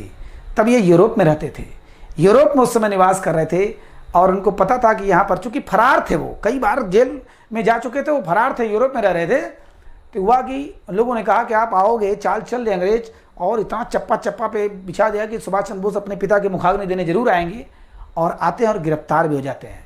गिरफ्तार भी होते हैं, फिर भी कुछ देर बाद फिर वो छूटते हैं, फिर वो निकलते हैं। और वहीं पर 1934 में एक ऑस्ट्रिया में जब थे, ऑस्ट्रिया, ठीक है, ऑस्ट्रिया की राजधानी वियना, ऑस्ट्रिया में एक टाइपिस्ट उनको जब काम कर रहे थे तो उनको एक टाइपिस्ट की ज़रूरत थी। तो ऑस्ट्रिया की एक लड़की एमिला शेंकल उनसे मिलने आती है, टाइपिस्ट बनती है, और धीरे धीरे उनमें प्रेम हो जाता है, और कई सालों बाद उनकी शादी होती है। ठीक है, दोनों आपस में विवाह बंधन में, वो भी हिंदू रीति से बंध जाते हैं। ठीक है, सुभाष चंद्र बोस और एमिला शेंकल हिंदू रीति से विवाह करते हैं। उनके बाद एक पुत्री पैदा होती है जिनका नाम अनीता रखते हैं।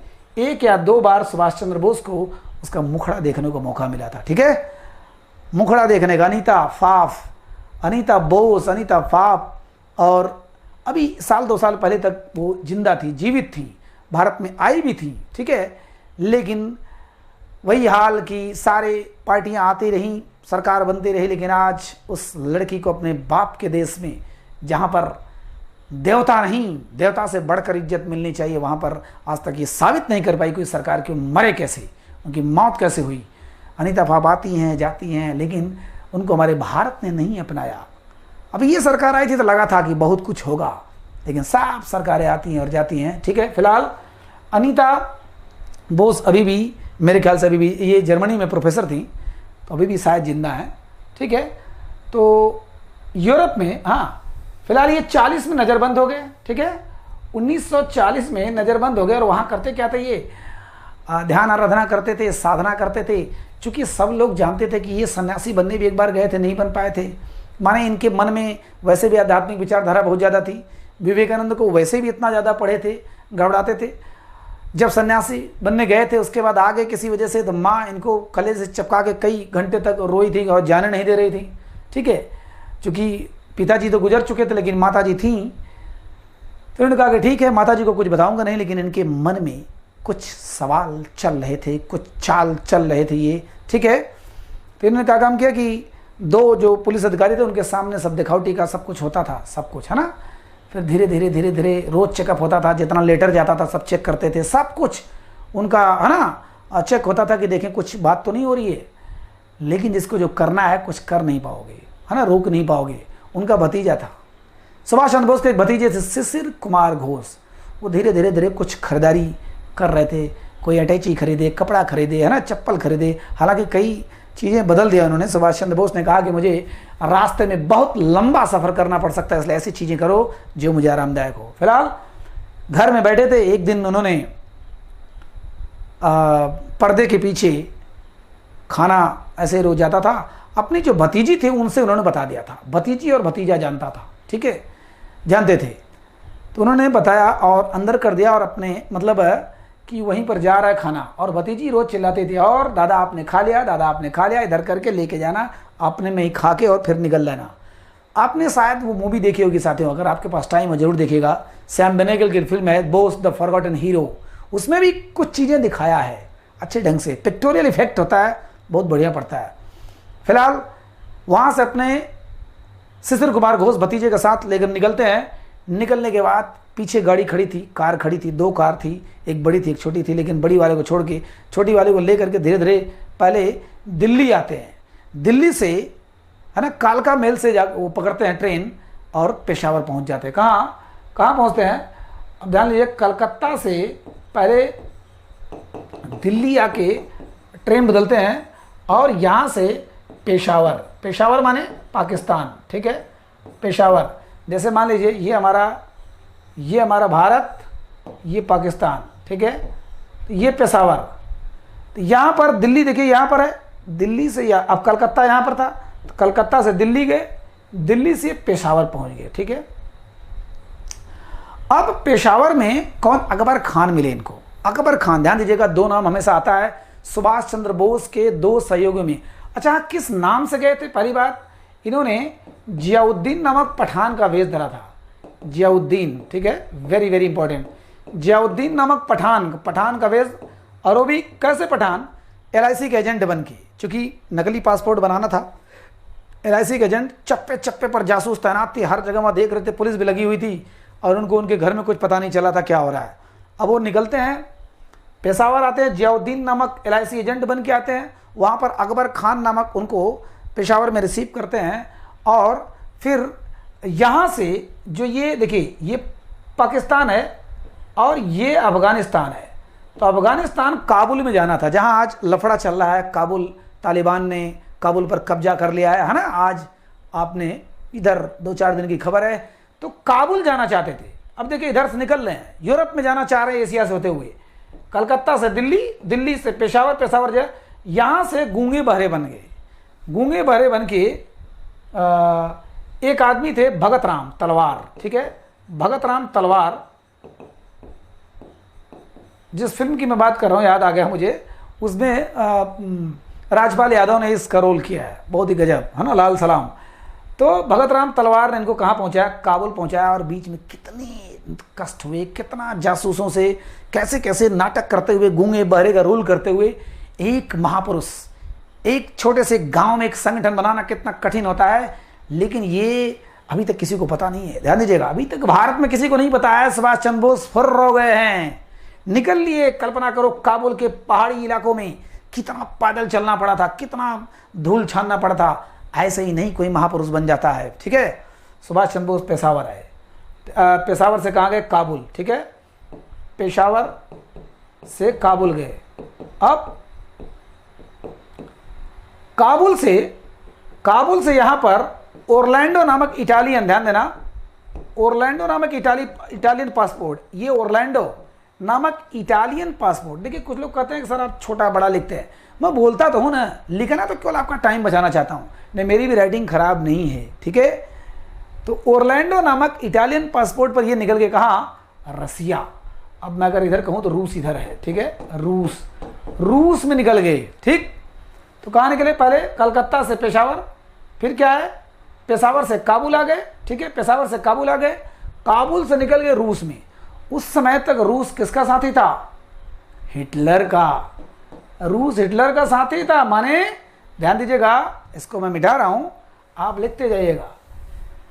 जो विश्व युद्ध छिड़ा था वह 2 राष्ट्रों के बीच में था, ठीक है, धुरी राष्ट्र और मित्र राष्ट्र। मैं कई बार चर्चा कर चुका हूं। धुरी में कौन कौन थे, जर्मनी, इटली, जापान और शुरुआत में रूस और यहाँ पर इंग्लैंड प्लस और सब थे फ्रांस और सब थे।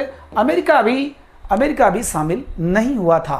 अमेरिका भी केवल अपने, हाँ, विश्व युद्ध में तबाही हो रही थी तो 2000 गुना दाम बढ़ाकर सब हथियार बेच रहा था, सब कुछ कमा रहा था। अभी तक उसकी औकात इतनी नहीं थी कि इंग्लैंड के बराबर हो जाए, क्योंकि इंग्लैंड सारी दुनिया पर राज कर रहा था। आज का अमेरिका तब अमेरिका नहीं था, लेकिन इसी दौर में अमेरिका महाशक्ति बना है, सब मजा ले रहा था, है ना, परिस्थिति का फायदा उठा रहा था वो, ठीक है। हाँ जी, लाइट जी हाँ, चलिए। तो ये यहाँ पर रूस में जब आते हैं, क्या नाम है, अपने सुभाष चंद्र बोस, तो वहाँ पर अभी सारा सिस्टम वो पटा ही रहे थे रूस को, ठीक है। उसमें स्टालिन का जमाना था, रूस को सब सिस्टम सेट कर ही रहे थे। तब तक तो जर्मनी और इसमें पटी नहीं। आप लोगों ने अगर एक मूवी देखा होगा, Hitler to Gandhi, Gandhi to Hitler, उसमें दिखाया गया रसिया ने कैसे धोखा दिया और जर्मनी ने रूस पर हमला कर दिया। तो रूस किधर जा गया, इधर मिल गया। जब इधर मिल गया, है ना, तब कुल मिला जुला करके सुभाष चंद्र बोस को लगा कि अब तो जब इनके तरफ हो गया, हम तो इन्हीं के खिलाफ आक्रमण करना है, इन्हीं के खिलाफ हमको लड़ाई लड़नी है। और जब उन्हीं से मिल जाते हैं तब क्या कर पाऊंगा, कुछ नहीं कर पाऊंगा, ठीक है। इसलिए रूस को उन्होंने छोड़ दिया। रूस से होते हुए कहाँ गए, वो जर्मनी में गए, ठीक है, जर्मनी गए। ध्यान दीजिएगा, पहले कहाँ गए, दिल्ली से पेशावर, पेशावर से फिर काबुल, काबुल से फिर रसिया, मॉस्को गए, मॉस्को से फिर जर्मनी गए। जर्मनी में मिले वो हिटलर से, ठीक है। हिटलर वहां का तानाशाह, आपको पता है। हिटलर ने नेताजी की उपाधि दी थी सुभाष चंद्र बोस को। किसने कहा था, नेताजी, किसने कहा था, हिटलर ने कहा था। और हिटलर को क्या बोलते थे, फ्यूरर, ठीक है, फ्यूरर। हिटलर की उपाधि क्या थी, फ्यूरर। इसके माने भी नेताजी, इसके माने भी नेताजी, ठीक है, माने नेताजी तो है ही। तो हिटलर आपको पता है आत्मश्लाघा वाला था, आत्म प्रवंचना वाला था, अपनी प्रशंसा करने वाला या अपने बूते सब कुछ बनने वाला। प्रथम विश्व युद्ध में जब वर्साय के संधि द्वारा 1919 में जर्मनी को तोड़ दिया गया था, नोच लिया गया था, जर्मनी के सारे साम्राज्य को छिन्न भिन्न कर दिया गया था क्योंकि जर्मनी हारा था। वहीं पर एक बच्चा पनपता है, उसके मन में एक तूफान था कि मैं बदला लूंगा अपने जर्मनी के उस ऐतिहासिक गौरव को जो आप लोगों ने छिन्न भिन्न किया है, मैं तोड़ूंगा, बदला लूंगा। और बढ़ता है, जेल में बंद होता है, बहुत खुराफात करता है, जेल में बंद होता है। और जेल में उस आदमी ने क्या लिखा था? मीन काम्फ, ठीक है, मीन काम्फ, आई थिंक स्पेलिंग जो भी हो, मीन काम्फ नामक से अपनी आत्मकथा लिखता है, जिसका हिंदी अनुवाद है मेरा संघर्ष। जेल में लिखा था इसने। इसके मन में ऐसा द्वंद्व था कि अगर मैं कभी सत्ता पाता हूं तो यहूदियों के खिलाफ और इंग्लैंड के खिलाफ वो करूंगा जो किसी ने सोचा नहीं होगा, ठीक है। तो मीन काम्फ लिखते हैं, इसी बहाने ये सब देखिए आपका क्वेश्चन बन रहा है, आप अलग बनाइए। उनका उपाधि क्या था? फ्यूरर। नेताजी किसने कहा? हिटलर ने कहा। मेरा संघर्ष किसने लिखा? फ्यूरर ने लिखा, ठीक है। लेकिन नेताजी जो है और हिटलर में ज्यादा कुछ जमा नहीं। क्यों नहीं जमा? क्योंकि यह अपने आप को सबसे बड़ा मानता था। और इसने मेरे संघर्ष में भारत के बारे में कहा भी कि भारत वाले निकम्मे हैं, भारत वाले कभी आजाद हो ही नहीं सकते क्योंकि आजादी लेना ही नहीं चाहते। सोचिए 1939 में द्वितीय विश्व युद्ध छिड़ रहा था और भारत में अभी तक कोई आंदोलन, हर देश में आंदोलन बड़े बड़े हो रहे शुरू हो गए थे। जो ही द्वितीय विश्व युद्ध छिड़ा, सब लोग सोचे कि बस यही मौका है, मार के काट दो इन लोगों को, अंग्रेजों को, या जो भी कब्जा किए हैं। लेकिन भारत में कुछ नहीं हो रहा था। 1939 में वही कांग्रेसियों का त्यागपत्र हुआ। तो हिटलर ने लिखा था अपनी आत्मकथा में, भारत वाले निकम्मे हैं, कभी आज़ाद हो ही नहीं सकते क्योंकि आज़ादी की इनके अंदर तमन्ना ही नहीं है। तो भारत के बारे में तो पहले ही निगेटिव था। हिटलर से नेताजी मिले, नेताजी बड़े बड़े को प्रभावित कर दें, सुभाष चंद्र बोस लेकिन नहीं प्रभावित कर। बहुत कहे कि अरे आप अपनी सेना हमारी सेना मिला दीजिए, हम लोग मिलकर लड़े। आपने जो बंदी बनाया है हमारे सैनिकों को, अंग्रेजों की तरफ से जो आपके खिलाफ लड़ने आए थे, आपने बंदी बनाया हजारों को, खिलाएंगे, पिलाएंगे, पालेंगे, पोसेंगे, झूठ मूठ का टर्चर करेंगे, उससे बड़े हमको दे दीजिए, हम अपनी सेना बना लें। उन्होंने बनाया सेना। क्या सेना बनाया? बर्लिन में बनाया फ्री इंडिया सेंटर, ठीक है। उन्हीं लोगों को लेकर बनाया फ्री इंडिया सेंटर। जर्मनी ने कहा कि भाई इनका इस्तेमाल सिर्फ जर्मनी के साथ होना चाहिए, वो तो अपना देख रहा था। हिटलर ने कहा कि फ्री इंडिया सेंटर जो बनाया हो, इनका इस्तेमाल, जो आप हमारे कैदियों को लेकर के, हमने कैद किया है आपके भारतीयों को, तो हमारे, तो वहाँ थोड़ा सा समझ नहीं पाया। हिटलर सुभाष चंद्र बोस की बड़ी सोच को नहीं समझ पाया, नहीं पटा। केवल उसने रेडियो दिया था, है ना, उन्होंने थोड़ा संबोधन करने के लिए बस दिया था और कुछ कर नहीं पाया, मदद नहीं कर पाया। और तब तक तो कहानी दूसरा मोड़ ले रही थी, ठीक है। कहानी दूसरा, देखिए यहाँ से जितने सवाल बनते हैं आप ध्यान रखिएगा। ये 3 साल तक क्या थे इनके, पत्नी सत्नी सब, मैं जो बता रहा हूँ आप नोट करते चलिएगा, ठीक है। अब आता है हालवेल स्तंभ, ये तो हो गया, विदेश में चले गए, फ्री इंडिया सेंटर बना दिया। अब आता है थोड़ा सा, यहाँ तक थोड़ा सा विराम देते हैं। अब आते हैं रास बिहारी बोस के बारे में, है ना। एक ऐसा महापुरुष जो कर्म क्षेत्र में अगर देखा जाए तो सुभाष चंद्र बोस से किसी भी मामले में कम नहीं है। यद्यपि और चीज़ों में देखिए तो ठीक है, विद्वता में देखिए वो ICS थे, बहुत बड़े राजनीतिज्ञ थे, महापौर थे कलकत्ता के 3 साल तक, है ना, मेयर, सब कुछ थे। लेकिन अगर क्रांति क्षेत्र में देखा जाए तो रास बिहारी बोस कम नहीं थे। रास बिहारी बोस की घटना कहाँ शुरू होती है? 1911 में हमारी राजधानी कहाँ बदलती है? दिल्ली से चला जाता, कोलकाता से चला जाता है दिल्ली, है ना। मैंने कई बार बताया इसको कि जॉर्ज पंचम माने इंग्लैंड का राजा अपनी औकात दिखाने आता है, सोचता है नया नया राजा बना हूँ, चलूँ थोड़ा सा अपने उपनिवेशों में अपना औकात दिखाऊं कि मैं भी राजा हूँ। भारत में दरबार लगाता है, 1900 सब पढ़ा चुका हूँ। 1911 में दिल्ली में दरबार लगाता है और वहाँ घोषणा करता है कभी तक आपकी राजधानी कलकत्ता थी, अब आज से आपकी राजधानी दिल्ली होगी। लेकिन इससे कलकत्ता वाले बड़े खौल गए, कलकत्ता में बड़ा निराशा छा गई कि राजधानी हमारी उठा के लेके चला गया दिल्ली। तो उस समय वायसराय यहाँ कौन था? Lord Hardinge. ध्यान दीजिएगा, हर लाइन में एक प्रश्न छिपा हुआ है, इसको अलग से पढ़ेंगे तो बड़ा समय लगेगा, मैं एक ही में समेट दिया हूं। लॉर्ड हार्डिंग, ये अब चूंकि 1912 में राजधानी हो गई, कलकत्ता वाले खौल गए थे, तो रास बिहारी बोस और इनके 3-4 मित्र मिल करके इनको मारने का प्लानिंग किया कि साला यही है जिसने कहा था कि कलकत्ता में बड़ा क्रांतिकारी गतिविधियां होती हैं, इनको ले जाओ दिल्ली में पटक दो राजधानी को। तो इन लोगों ने मारने का प्रयास किया।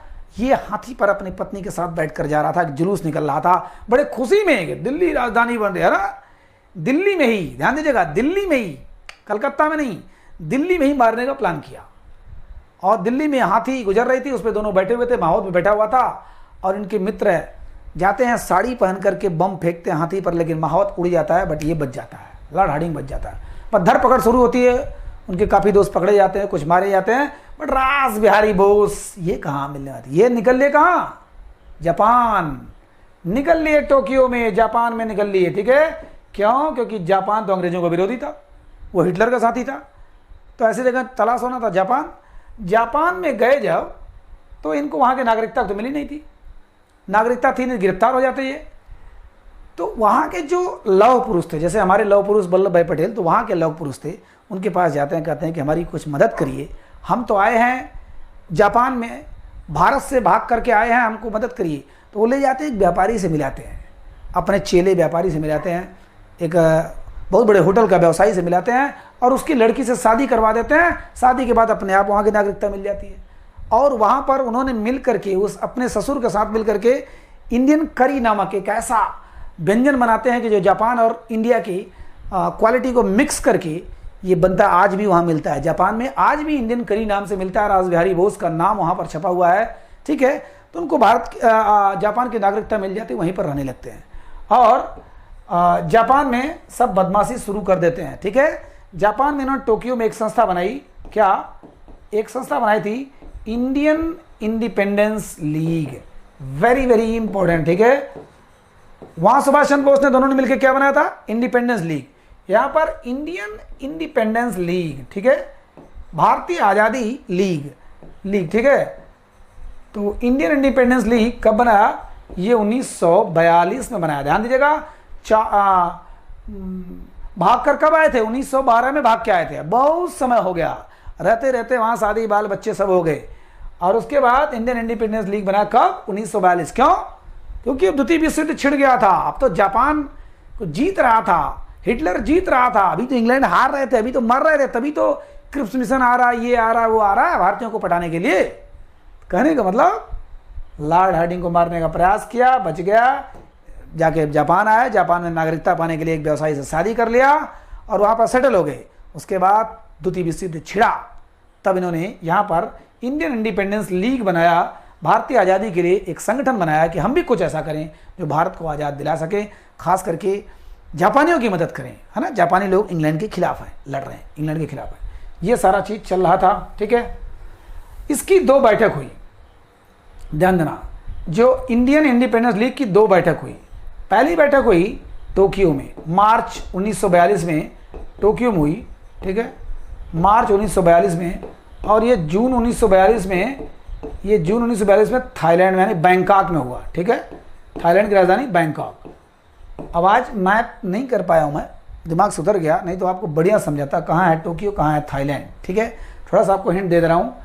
मैंने बताया था कि आपका मान लीजिए ये भारत है, तो भारत के इधर म्यांमार, इसके बाद ये थाईलैंड, ये सिंगापुर, ये मलेशिया, ये इंडोनेशिया। ठीक है, और इसके बाद इधर पर जाओगे आपको जापान।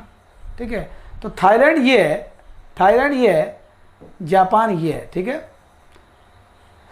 तो 2 जगह हुआ, और जापान माने यहाँ टोक्यो में पहला सम्मेलन हुआ और थाईलैंड में दूसरा सम्मेलन हुआ। तो यहाँ पर तो ज़्यादा सफल नहीं रहा, सम्मेलन हुआ, रास बिहारी बोस ने उद्बोधन किया, लेकिन ज़्यादा कोई मतलब का नहीं निकला टोक्यो में जो हुआ। लेकिन जो थाईलैंड में हुआ, बैंकॉक में हुआ, वहाँ पर लोगों ने कहा कि कैसी सेना बनाई जाए, बड़ी सेना बनाई जाए जो कि लड़े, हम योद्धा बनने के लिए तैयार हैं, हम उसमें जाने के लिए तैयार हैं, कुछ ऐसी सेना बनाओ। ठीक है, यहीं पर इंडियन नेशनल आर्मी का सिस्टम शुरू होता है, INA। यद्यपि अभी वो छोड़ दीजिए, INA किसने बनाया अभी, है ना, हम लोग देखते हैं। तो यहाँ पर शुरुआत हो गया, किसकी कहानी शुरू हो रही है अब, आज़ाद हिंद फौज और INA की कहानी शुरू हो रही है। इसको थोड़ा सा हम लोग परे करते हैं, लंबा वीडियो हो रहा है साथियों, कोई बात नहीं, है ना। हमको पता है कि कुछ अच्छी चीज़ पाने के लिए कभी कभी समय की बाध्यता बिल्कुल हटा देनी चाहिए, ठीक है। समझ में आ रहा होगा आपको, एक नहीं 2 बार में देखिए, 3 बार में देखिए, लेकिन बहुत प्रश्न कवर हो जाएंगे आपके, ठीक। तो यहाँ पर हाँ, ये जो है अच्छा, न्यू एशिया, मैंने कहा न्यू एशिया नामक पत्र भी निकालते थे, कौन? रास बिहारी बोस। ये सारा चीज मैंने बताया, रास बिहारी बोस। टोक्यो में सम्मेलन हुआ, ज्यादा सफल नहीं रहा, रास बिहारी बोस ने संबोधित किया, उसका परिणाम ज्यादा कुछ नहीं निकला। बैंकॉक में जो थाईलैंड में यहाँ हुआ सम्मेलन हुआ, उसमें कहा गया कि एक सेना बनाई जाए, और सेना के रूप में अब धीरे धीरे आईएनए का गठन होने वाला था, लेकिन आईएनए के लिए दूसरे लोग जिम्मेदार थे। अब मैं उसको बता रहा हूँ, ठीक है। घटना क्या हुई, अब एक नाम आता है कैप्टन मोहन सिंह, नाम सुना होगा साथियों, कैप्टन मोहन सिंह, ठीक है। तो अगर इंडियन इंडिपेंडेंस लीग के बारे में आता है तो टोक्यो में बना था, और इसको किसने बनाया था? रास बिहारी बोस ने बनाया था, ठीक है। लेकिन अगर आजाद हिंद फौज की बात आती है, आईएनए इंडियन नेशनल आर्मी की बात आती है, तो किसने बनाया था? कैप्टन मोहन सिंह। ये कौन थे? अब बता दे रहे हैं। अंग्रेजी सेना, क्योंकि अंग्रेजों के हम गुलाम थे, तो जो अंग्रेजी सेना आ रही थी सिंगापुर में लड़ने, मलाया प्रायद्वीप में लड़ने, किसके खिलाफ? हिटलर के खिलाफ, जापान के खिलाफ, खास करके जापान के खिलाफ, उसकी अंग्रेजी सेना के नायक थे ये, ठीक है, हमारे अधिकारी थे ये। भारतीय होकर के कैप्टन मोहन सिंह अंग्रेजी सेना के नायक थे। फिर मैं बता दे रहा हूं, देखिए, ये हमारा भारत, ये म्यांमार, ये थाईलैंड, ये सिंगापुर, ये मलेशिया जिसको हम लोग मलाया प्रायद्वीप कहते हैं, ये इंडोनेशिया, ठीक है, ये फिलीपींस, और ये चाइना, ठीक है, और इधर जापान, इधर जापान, ठीक है, जापान। अब ये जापानी सेना, ध्यान दीजिएगा, इधर से तो इंग्लैंड वाले आए, इंग्लैंड तो इधर है, इंग्लैंड वाले इनको लेकर के आए, कौन? किसको? कैप्टन मोहन सिंह को। हालांकि कहां से लेके आए थे? भारत से लेके आए थे, क्योंकि भारतीय सेना तो हमारी ही थी, हमारी मतलब हम गुलाम थे, उनकी अंग्रेजों की ही थी। तो उन्होंने इनके नेतृत्व में लेके आए, लड़ाई हुई, लेकिन ये भाई साहब हार गए। अब सोचिए, मलाया, ये मलेशिया जो उसको मलाया प्रायद्वीप, यहां पर किससे हार गए? जापानियों से। जापानी यहां पर सिंगापुर में भी हराए, किसको? इंग्लैंड वालों को, माने हमारे भारतीयों को, और यहां मलाया प्रायद्वीप में हराए। कैप्टन मोहन सिंह गिरफ्तार हो गए, अंग्रेजी सेना भग गई, अंग्रेजी सेना भग गई, कैप्टन मोहन सिंह गिरफ्तार हो गए, और इनके साथ कितने लोग गिरफ्तार हुए? 90,000 लोग गिरफ्तार हो गए। किसने गिरफ्तार किया? जापानियों ने गिरफ्तार किया। जापानी, ध्यान दीजिएगा, जापानियों ने गिरफ्तार किया, 90,000 लोग गिरफ्तार हो गए। और लेकिन जापानी चाहते थे कि 90,000 को कौन पालेगा, कौन पोसेगा, कौन खिलाएगा, कौन पिलाएगा, इससे बढ़िया कुछ अच्छी चीज किया जाए, इनको अपने साथ उनके खिलाफ युद्ध में लड़ाया जाए। इन्होंने जो इसका जो सेनाध्यक्ष था फ्यूजियामा, ठीक है, फ्यूजियामा, ये जो है, इसने कहा कि कैप्टन मोहन सिंह, आप में दम है, आप दमदार हो, दिख रहे हो, युद्धबंदी होने के बाद भी आप में मर्दई है, तो क्यों ना हम ऐसा करें कि 45,000 तो इंडियन है इसमें, और 45,000 अंग्रेज फंग्रेज इनको हटाओ, इनको जेल में सड़ाओ, मारो, पीटो, काटो, जो भी करो, लेकिन आप जो इंडियन हो ना, आप इंडियन बहुत अच्छे होते हो। जबकि जापानियों की चाल, जापानी सबसे बड़े साम्राज्यवादी, बिना फायदे के कुछ नहीं करने वाले। आप सोनी और पैनासोनिक को आप जितना भी फायदा लो, लेकिन बहुत ही साम्राज्यवादी देश थे। आज सिकुड़े हुए क्यों? आज युद्ध क्यों नहीं करते? परमाणु बम क्यों नहीं बुलाते? मिसाइल क्यों नहीं चलाते? क्योंकि तबाह हो चुके थे हिरोशिमा नागासाकी में, ठीक है, डर के मारे नहीं करते। 45,000 इन्होंने कहा कि ठीक है, आइए और आप लोग एक सेना बनाइए, अपनी सेना बनाइए, हमारे साथ मिलकर लड़िए। किसके खिलाफ? अंग्रेजों के खिलाफ। अब भारतीयों ने कहा, कैप्टन मोहन सिंह ने कहा, ये बताओ, मैं तो अंग्रेजों के साथ लड़ रहा था, आपके खिलाफ लड़ रहा था, उनका रोटी खाया, उनका नमक खाया, आज आपके खिलाफ। तो उन्होंने कहा कि ठीक है, देश के हक अदा करो या नमक का हक अदा करोगी? माटी का हक नहीं अदा कर रहे हो, नमक का हक अदा कर रहे हो। तो उन्होंने कहा चलो ठीक है, थोड़ा चढ़ाया बढ़ाया, और इन्होंने 45,000, कुछ और लोग मिलाकर लगभग 50,000 लोगों को संबोधित किया। कहाँ? सिंगापुर में। ध्यान देना, यहां पर गिरफ्तारी यही हुई थी, सिंगापुर में। कौन? कैप्टन मोहन सिंह ने 50,000 सेनाओं को उछाला, मतलब बैठाया, और कहा कि हम एक सेना बनाना चाहते हैं। कौन सी सेना? INA, Indian national army. जो आगे चल के आज़ाद हिंद फौज बनती है। इंडियन नेशनल आर्मी ये भी 1942 में इधर कांड हो रहा था। इधर इंडियन इंडिपेंडेंस लीग बनाया रासबिहारी बोस ने, इधर इंडियन नेशनल आर्मी बनाया किसने, कैप्टन मोहन सिंह ने। ध्यान दीजिएगा, कैप्टन मोहन सिंह।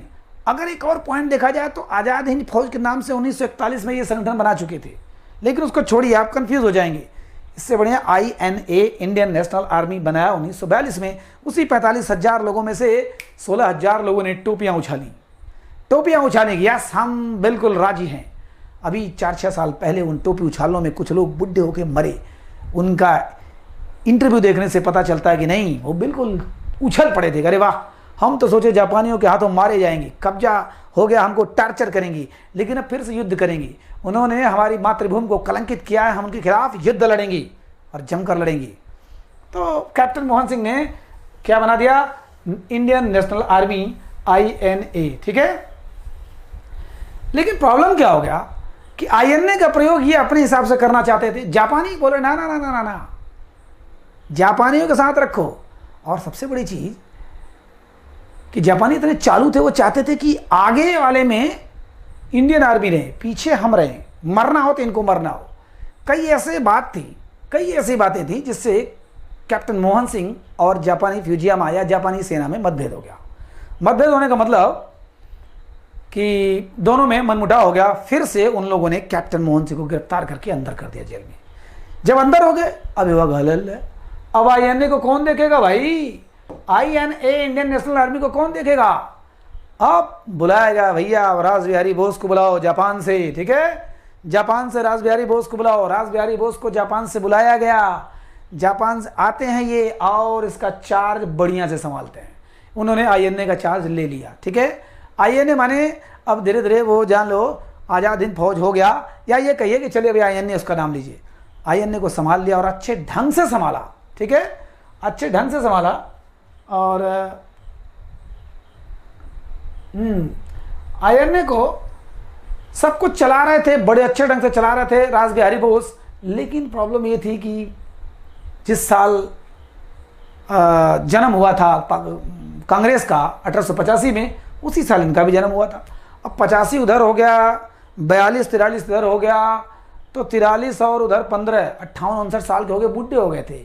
और वहाँ जोशीले लोगों की जरूरत थी। अभी 45-46 साल के सुभाष चंद्र बोस थे। उनको पता चला कि जर्मनी में इस समय हैं कौन, सुभाष चंद्र बोस। अब उनको बुलाया जाए। जर्मनी में भी हिटलर के फिर साथ रहे हैं, सारी चीजें देखिए। अब वो 41 में भाग कर गए थे। ध्यान दीजिएगा, सुभाष चंद्र बोस कब निकले थे, 1941 में निकले थे घर से। जो पेशावर होते हैं सब निकले। 2 साल तक सारे देशों को इकट्ठा करते रहे। जर्मनी में उन्होंने युद्धबंदियों को लिया। सिंगापुर तो युद्धबंदियों का था ही, सिंगापुर में तो युद्धबंदी से INA बनाई, लेकिन वो कई जगह युद्धबंदियों को इकट्ठा कर लिए थे सुभाष चंद्र बोस। कल्पना करिए क्या गजब का नेतृत्व क्षमता रहा होगा। सुभाष चंद्र बोस की सबसे बड़ी ताकत थी स्वामी विवेकानंद। वो तो सिंगापुर में भी डेली एक किताब उनके हाथ में रहती थी। विवेकानंद जी का एक किताब है कोलंबो टू अल्मोड़ा, उस किताब को लेकर के हमेशा रखते थे। युद्ध भूमि में भी वो किताब लेके रहते थे। और उनकी आत्मकथा में है कि सिंगापुर में रामकृष्ण मिशन में डेली जाते थे और वहाँ के सन्यासी से काफ़ी विचार विमर्श करके ऊर्जावान होकर वहाँ से निकलते थे। रामकृष्ण मिशन, कोलंबो टू अल्मोड़ा, विवेकानंद जी ने जितना भाषण दिया है उसका एक निचोड़ है कोलंबो टू अल्मोड़ा। उस किताब को हमेशा सुभाष चंद्र बोस अपनी हृदय से लगा कर रखते हैं, जिस प्रकार से T.S. इलियट साहब अंग्रेज कवि रविन्द्रनाथ टैगोर की गीतांजलि को अपने दिल से लगा कर रखता था। ठीक है, फिलहाल अब हुआ कि भाई बुढ़ौती आ गई। उन्होंने 1943 में बुलाया सुभाष चंद्र बोस को कि आओ भाई अब कमान संभालो। 4 जुलाई स्वामी विवेकानंद जी की पुण्यतिथि 1902, 4 जुलाई को वो गुजर गए थे। 4 जुलाई को बुलाया गया 1943 को। कहाँ, सिंगापुर में, जहाँ पर मोहन सिंह को गिरफ्तार किया गया था, जहाँ पर रासबिहारी बोस को बुलाया गया था, जहाँ पर INA की स्थापना हुई थी। INA की स्थापना सिंगापुर में, ध्यान दीजिएगा। टोक्यो में इंडियन इंडिपेंडेंस लीग बना था, बुलाया गया और उनको 4 जुलाई को यहाँ पर सब कुछ हुआ। 5 जुलाई को इनको कमान सौंप दी गई। ध्यान दीजिएगा, 5 जुलाई को कैप्टन मोहन सिंह ने कहा कि मैं बूढ़ा हो चुका हूं और सुभाष चंद्र बोस आपके सर्वमान्य नेता होंगे, क्योंकि इन्होंने पूरी दुनिया को हिलाया है। सोचिए, कल्पना करिए, जिस समय अंग्रेजों को पता चला था जिस समय जर्मन की माइक से उन्होंने बोला कि भारतवासियों, मैं आ चुका हूं और बहुत जल्दी आज़ादी आपको दिलाऊंगा। कल्पना करिए अंग्रेजों की क्या हाल हुई थी। विश्व की सबसे सनसनीखेज घटना मानी जाती है। एक देश से इतने दूर चला गया, किसी को नहीं पता कितना बदमाशी किए होंगे, कितना जासूस, कितना लगे होंगे पीछे, कितना पासपोर्ट बदल के, कितना डांस करते हुए, गूंगा बनते हुए, बहरा बनते हुए, LIC एजेंट बनते हुए कैसे कैसे निकले होंगे। क्या गजब के कलाकार थे वो हमारे दीवाने आज़ादी के। फिलहाल 5 जून को उनको सत्ता सौंप दी गई। कहा कि आप हवाई अड्डे का कमाल आप संभालिए। इन्होंने उसको पुनर्गठित किया और आज़ाद हिंद फौज के रूप में पुनर्गठित किया। कब? 5 जुलाई 1943 को। ठीक है, इनके हाथ में आ गया झंडा फहराया तिरंगा का। यहाँ पर शेर था, बीच में शेर था, जो आज चक्र है वो शेर उन्होंने फहराया। ठीक है, और सबसे बड़ी चीज, एक जो डेट था 21 अक्टूबर, ध्यान दीजिएगा, 21 अक्टूबर 1943 को इन्होंने कहा कि अब मैं एक अस्थायी सरकार बना रहा हूं। ठीक है, सिंगापुर में इन्होंने कहा, भाषण दिया, जबरदस्त भाषण दिया कि अब हम लोग मिल करके जापानियों के साथ मिल करके, जापानी और हम लोग मिल करके इंग्लैंड पर यानी भारत पर हमला करेंगे और भारत को आज़ाद दिलाएंगे, आज़ादी दिलाएंगे, अंग्रेजों को मार देंगे, उनको खपस देंगे, कुचल देंगे और आज़ादी दिलाएंगे। ध्यान दीजिएगा, 21 अक्टूबर ये दिन बहुत महत्वपूर्ण है। अभी 2018 में 75वीं वर्षगांठ मनाई गई है। 75वीं वर्षगांठ मनाई गई किसका? ये 18 हो गया और 57, हाँ 43 में हुआ था तो 57 उधर, 18 इधर, 75। जी हाँ, 75वीं वर्षगांठ मनाई गई जब मिस्टर मोदी जी, हमारे प्राइम मिनिस्टर जी जब जाते हैं, ध्यान दीजिएगा, कहाँ पर? अंडमान और निकोबार, अंडमान और निकोबार द्वीप समूह में जाते हैं तो वहाँ पर 3 द्वीप है, रास द्वीप, ठीक है, और नील द्वीप, ठीक है, ब्लू द्वीप, नील द्वीप और हैवलाक द्वीप। ठीक है, हैवलाक, मैं थोड़ा सा जल्दी लिख रहा हूं। रास द्वीप जो अंडमान निकोबार में, अंडमान निकोबार कहाँ है आपको पता ही है, ये भारत, और ये समंदर, तो समंदर में काफ़ी दूर अंडमान और निकोबार पूरे पूर्ण रूप से समंदर में, जहाँ पर काले पानी की सजा दी जाती थी, जहाँ पर सेलुलर जेल था, जहाँ पर वीर सावरकर को कैद किया गया था, जहाँ से निकलना असंभव था, बहुत सैकड़ों दूर, सैकड़ों मील दूर समंदर के बीचों बीच अंडमान और निकोबार हमारा आइलैंड, ठीक है, द्वीप समूह। यहाँ पर मोदी जी जाते हैं 75वीं वर्षगांठ पर और 3 द्वीपों का नाम बदलते हैं। रास द्वीप का नाम सुभाष चंद्र बोस द्वीप रखते हैं, सुभाष चंद्र बोस द्वीप। नील द्वीप का नाम शहीद द्वीप, शहीद द्वीप रखते हैं। और हैवलाक जो अंग्रेजों का नाम था, इसका नाम रखते हैं स्वराज द्वीप, स्वराज द्वीप। ठीक है, सबका अलग अलग नाम बदल देते हैं। हमारे नाम वास्तव में कहते हैं कोई मायने नहीं रखता, लेकिन रखता है दुनिया भर के। हाँ, लोग ऊट पटांग जिनका कोई योगदान नहीं रहा उनके नाम पर रखा जाता है तो बुरा लगता है। सुभाष चंद्र बोस द्वीप, शहीद द्वीप, स्वराज द्वीप, राज द्वीप, नील द्वीप, हैवलाक द्वीप, इन तीनों का नाम मिस्टर मोदी जी बदलते हैं। कब? 75वीं वर्षगांठ पे 2018 में जब मनाई गई। ठीक है, उस समय कई परीक्षाओं में पेपर आया था कि किस क्रांतिकारी आंदोलन का 75वीं वर्षगांठ इस साल मनाया जा रहा है 2018 में। फिलहाल ये था। तो 21 अक्टूबर को 1943 को सुभाष चंद्र बोस ने नारा दिया, क्या? दिल्ली चलो। कहां से? सिंगापुर से। उन्होंने कहा कि चलो हमला करते हैं दिल्ली पर, दिल्ली चलो। सिंगापुर से बोलते हैं दिल्ली चलो। और उन्होंने अपनी अस्थायी सरकार बना लिया। उसके प्रधानमंत्री खुद बन गए, राष्ट्रपति खुद बन गए, युद्ध मंत्री खुद बन गए, कुल अपने बन गए, कुछ चीजों को दूसरे को सौंपा। ठीक है, और 3-4 ब्रिगेड बनाई। ध्यान दीजिएगा, 4 सेना की जो बटालियन थी उसको बनाया 4 ब्रिगेड। INA का 4 ब्रिगेड बनाया। क्या? पहला नेहरू ब्रिगेड, ठीक है, गांधी ब्रिगेड, सुभाष ब्रिगेड और लक्ष्मीबाई ब्रिगेड। ठीक है, लक्ष्मीबाई, महिलाओं को जहां पर कोई अधिकार नहीं था किसी भी ऐसे युद्ध में शामिल होने के लिए या युद्ध संगठन में या भर्ती होने के लिए, वहां पर इन्होंने एक पूरी ब्रिगेड बना दिया और लक्ष्मीबाई सहगल या लक्ष्मी सहगल को इन्होंने उसका मुखिया बनाया। ये वही लक्ष्मी सहगल है दोस्तों जो डॉक्टर APJ अब्दुल कलाम के खिलाफ राष्ट्रपति का चुनाव लड़ी थी। यद्यपि ये बीजेपी की कैंडिडेट थी, लेकिन बाद में सब लोगों ने मिलकर एपीजे अब्दुल कलाम का सपोर्ट किया और ये बहुत बुरी तरह हारी थी। कैप्टन लक्ष्मी सहगल, सुभाष चंद्र बोस के साथ काम करने वाली महिला, अभी गुजर गई, आई थिंक गुजर गई, क्योंकि ये 2007 की बात है, 2002 में चुनाव लड़े थे, ठीक है। तो लक्ष्मी इनका हेड बना। Nehru brigade, Gandhi brigade, Subhash brigade. Gandhi ji से इतनी वैचारिक मतभेद होने के बावजूद भी गांधी जी का बहुत सम्मान करते थे, कुछ भी हो। राष्ट्रपिता भी इन्होंने कहा था, बताता हूं कहां से कहा था। तो गांधी, नेहरू ब्रिगेड, ये 4 ब्रिगेड बनाया और अस्थायी सरकार भी बना दिया। जैसे मैंने कल बताया था, चित्तू पांडे बलिया में यहाँ वहां इन्होंने बना दिया और उसके कई मंत्री खुद बन गए, कई मंत्रालय अपने पास रखा और कहा कि चलो दिल्ली चलो, तुम मुझे खून दो, मैं तुम्हें आज़ादी दूंगा। सिंगापुर से उन्होंने भाषण दिया था, यहीं से 4 जुलाई, 5 जुलाई, 21 अक्टूबर। 4 जुलाई को आते हैं जर्मनी से नाव द्वारा आते हैं, उस समय जर्मनी में थे। जर्मनी से रास बिहारी बोस बुलाते हैं कि आओ, मेरी बुढ़ौती है, तुम्हारी जवानी है, आ जाओ थाम लो इसको। और वो जर्मनी से आते हैं, थाम लेते हैं। किसकी बागडोर? रायन ने कहा, सुभाष चंद्र बोस ने उसको कन्वर्जन किया, कन्वर्ट किया किसमें? आज़ाद हिंद फौज में, ठीक है। उसके बाद 21 अक्टूबर को उन्होंने एक अस्थायी सरकार बनाई, सिंगापुर में ही अस्थायी सरकार, कहा कि दिल्ली चलो, तुम मुझे खून दो, आज़ादी दूंगा, जय हिंद, तीनों नारा यहीं से दिया था, ठीक है। चलिए, अब इसमें अगर छोटा मोटा कहीं कुछ चूक होगा तो आप लोग बताइएगा, ठीक है, क्योंकि मानवीय है। तो इन्होंने क्या काम किया, अब जो है आक्रमण कर दिया। कहां पर? देखिए इधर, ये भारत, ठीक है।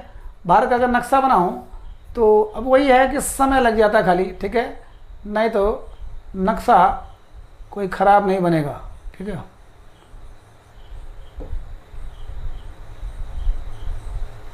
अगर एक सिंपल बनाया जाए, ये देखिए, एक भारत का नक्शा बन गया फट से, ठीक है, 10 सेकंड वाला नक्शा।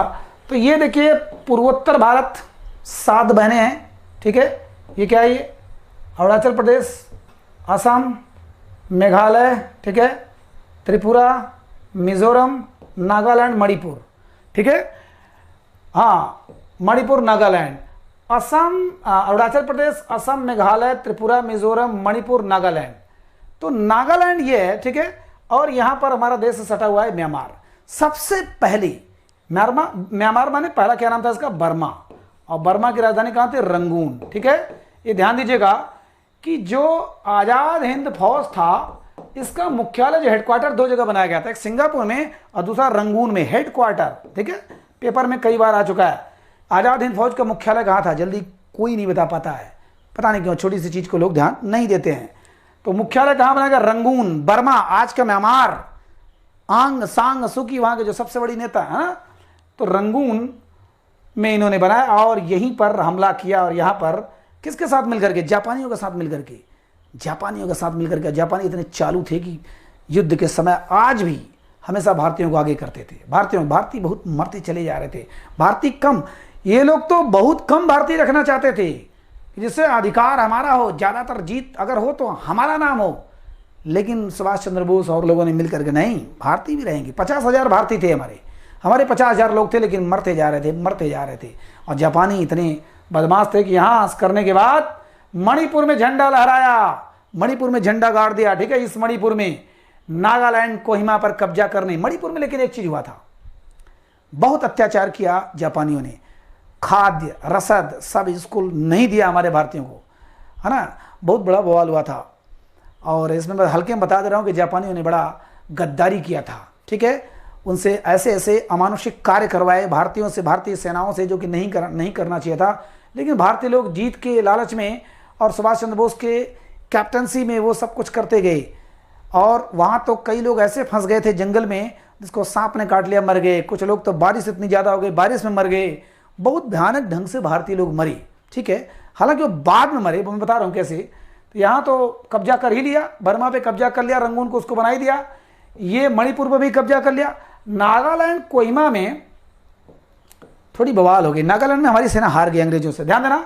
यहाँ पर अंग्रेजी सेना माने हमारी सेना थी, भारतीय लोग थे अभी तक जो अपने आप को अंग्रेज समझ रहे थे, अंग्रेजों के पिट्ठू समझ रहे थे, अंग्रेजों के गुलाम समझ रहे थे। वो इधर से आए, इधर फायरिंग करने, तो हमारी सेना नागालैंड, कोहिमा में हार भी गई। हुआ क्या, लेकिन अभी 1941 में, याद करिए मैंने बताया था पिछले क्लास में, पर्ल हार्बर घटना हुई। पर्ल हार्बर, ठीक है, पर्ल हार्बर नामक घटना हुई। माने अमेरिका के पर्ल हार्बर नामक बंदरगाह पर जापान ने भयानक हमला किया और हमला करके उस जहाज को तो पलट दिया, बड़े बड़े जहाज़ों को, प्लस वहां के हजारों लोगों को मार दिया। बिल्कुल मैंने बताया था कि रूजवेल्ट ने, जो व्हील चेयर पर एक विकलांग अवस्था में था, खड़े होते होते अपनी नसों को फाड़ दिया, खून की नदियां बहा दिया, लेकिन उसने कहा हमला करो, और हमला अमेरिका ने किया, एक हमला किया, सीने पर घुस के वार किया, लेकिन उससे कुछ होना नहीं था। उसके मन में बदले की आग धधक रही थी।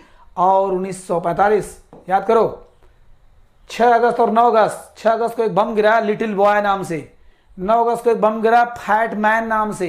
ये मोटा ये छोटा, फैट मैन नाम से एक बम गिरा नागासाकी पर, और लिटिल बॉय नामक एक बम गिराया हिरोशिमा पर। दोनों बम गिरा के जापान को तबाह कर दिया। जापान ने सरेंडर कर दिया। जर्मनी उधर 45 में हिटलर ने आत्महत्या कर लिया। जर्मनी देश ने समर्पण कर दिया। जर्मनी हार गया।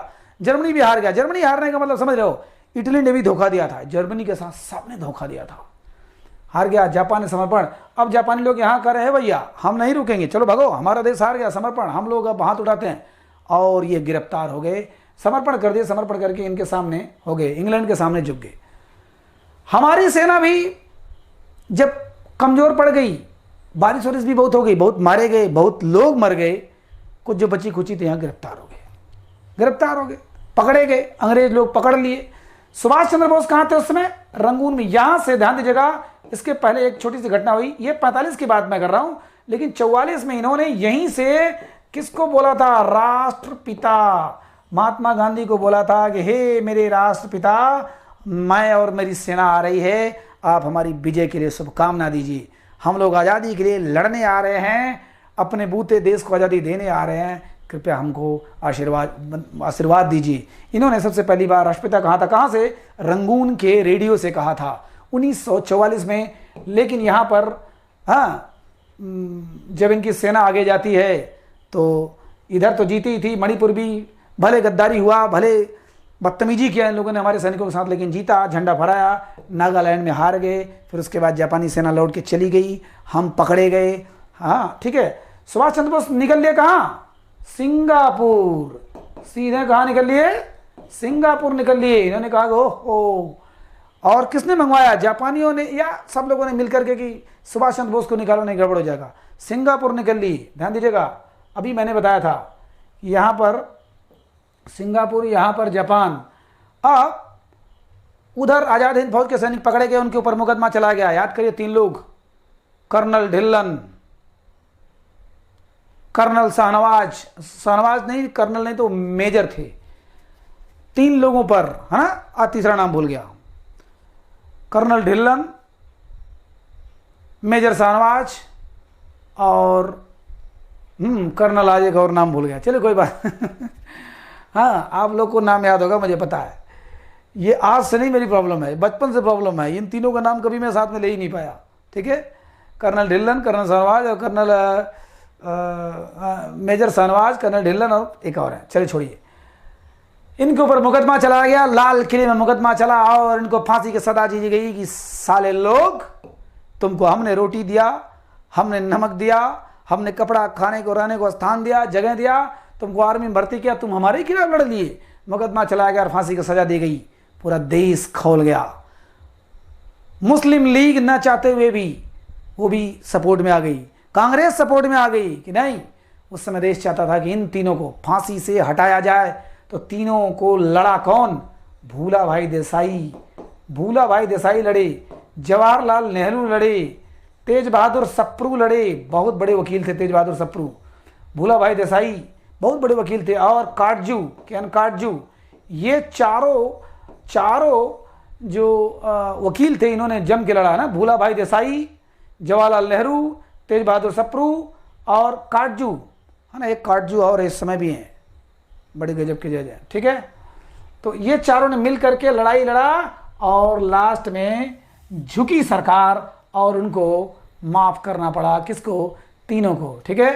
कर्नल ढिल्लन, मेजर शाहनवाज और एक बेनाम बादशाह कोई और था। तीनों को फांसी की सज़ा से छुट्टी मिली और इस प्रकार से आज़ाद हिंद फौज के सैनिक बच गए। हुआ क्या इधर, देखिए बहुत सिंपल पढ़ाया हूँ, विश्वास करिए 3.5 से 4 घंटा कुलबुला रहा है अंदर से कुल बताने के लिए, लेकिन समय बस इतना बहुत है। आपके जो बनने लायक सवाल है, कहाँ से क्या दिया, कहाँ गए, कहाँ है ना क्या बना, इसमें सब लोग आप लोग कम से कम 50 सवाल छिपे हुए हैं। फिलहाल अब आ गए सिंगापुर, कौन, सिंगापुर आ गए सुभाष चंद्र बोस। अब इन्होंने सोचा कि चलो फिर मैं आऊँगा, एक नई सेना बनाऊँगा, आज तो द्वितीय विश्व युद्ध बंद होने जा रहा है, जापान हार गया, हिटलर हार गया, चलो फिर हम लोग कुछ सहयोग करेंगे, देखेंगे क्या होता है। सिंगापुर से जापान के लिए ये उड़ान भरते हैं और बीच में फारामोशा, ये ताइवान जो था, ताइवान है, बीच में एक देश पड़ता है ताइवान, यहीं पर ताइपे हवाई अड्डे पर या फारामोशा हवाई अड्डे पर इनका कथित रूप से बम विस्फोट हुआ, हवाई जहाज में प्लेन क्रैश हुआ, है ना। और हबीबुर रहमान के साथ जा रहे थे, ये मोहम्मद हबीबुर रहमान के साथ इनके मित्र थे, दोनों साथ जा रहे थे, फिर पता चला कि उसी में मर गए, हालांकि उसका कोई रिकॉर्ड नहीं मिला। फिर पता चला कि रसिया में ये थे, कुछ दिन इलाज चला, उसके बाद मर गए। ध्यान देना, एक है मंदिर रेणकोजी, है ना, रेणकोजी मंदिर है जापान में, ध्यान दीजिएगा, हिंदू मंदिर है, रेणकोजी मंदिर हिंदू। इनका अस्थि आज भी जापान में, ध्यान दीजिएगा, 18 अगस्त को चूंकि ये घटना हुई थी, 18 अगस्त 1945 को वहाँ पर इनके पुण्यतिथि के रूप में बहुत बड़े बड़े कार्यक्रम मनाए जाते हैं। सुभाष चंद्र बोस, एक दूसरा देश 18, वो मानता है कि मर चुके हैं, लेकिन हमने आज तक नहीं माना। मुखर्जी आयोग बैठाया गया इसके लिए, कितना आयोग बैठाया गया, लेकिन आज तक साबित नहीं कर पाया कि क्या वह बाबा जो थे, कौन बाबा थे, हाँ नाम नहीं याद आ रहा है, ये सारे लोग क्या मौनी बाबा, क्या ये सुभाष चंद्र बोस थे, क्या काफ़ी जिंदा थे, मरे थे क्या नहीं, लेकिन 18 अगस्त 1945 को माना जाता है कि उसी जहाज में मारे गए। और जापान के रेणकोजी मंदिर में इनकी अस्थि को रखा गया, इनकी अस्थि को आज भी रखा हुआ है, ठीक है। हाँ, तो जापान के रेणकोजी मंदिर में, जैसे शेर सिंह राणा जो था, जो हत्यारा था किसका, फूलन देवी डाकू का, फूलन देवी का, वो एक हिसाब से शेर तो था कि अफगानिस्तान में जाकर के पृथ्वीराज चौहान की कब्र खोद करके कैसे चोरी से गया बंदा, और पृथ्वीराज चौहान को जहां दफनाया गया था, पृथ्वीराज चौहान जो मोहम्मद गोरी लेके गया था, वहां से खोद करके उनकी अस्थियां लेकर भारत लेके चलाया। बहुत बड़े जिगर का काम है। शेर सिंह राणा गया अफगानिस्तान में, वहां से पृथ्वीराज चौहान की अस्थियां लेकर आता है, ठीक है। पृथ्वीराज चौहान को जानना हो तो मेरा वीडियो पड़ा हुआ है 2 पार्ट में, बहुत ही बुलंद, पूरे उनके इतिहास का एक कहानी के माध्यम से जबरदस्त वर्णन है, ठीक है। फिलहाल तो 18 अगस्त को ये फार्मोसा हवाई अड्डे या ताइवान, कहाँ से जा रहे थे, सिंगापुर से जा रहे थे जापान में, और बीच में हवाई अड्डा हुआ, अभी माना जाता है, जबकि इनकी मौत अभी भी रहस्य है, ठीक है। चलिए, इतना काम चलाऊं, मेरे ख्याल से है इतना, बहुत सवाल बनते हैं, सबको निकाल लीजिएगा आप लोग नोट्स में, ठीक है। और अच्छा लगता है तो इसको आगे बढ़ाइए, शेयर करिए, हाँ सब्सक्राइब, ये सब जल्दी मैं बोलता नहीं, लेकिन फिर भी अगर अच्छा लग रहा है कि अच्छी चीज़ें लोगों के पास पहुंचना चाहिए तो आप पहुंचाइए, ठीक है। नमस्कार।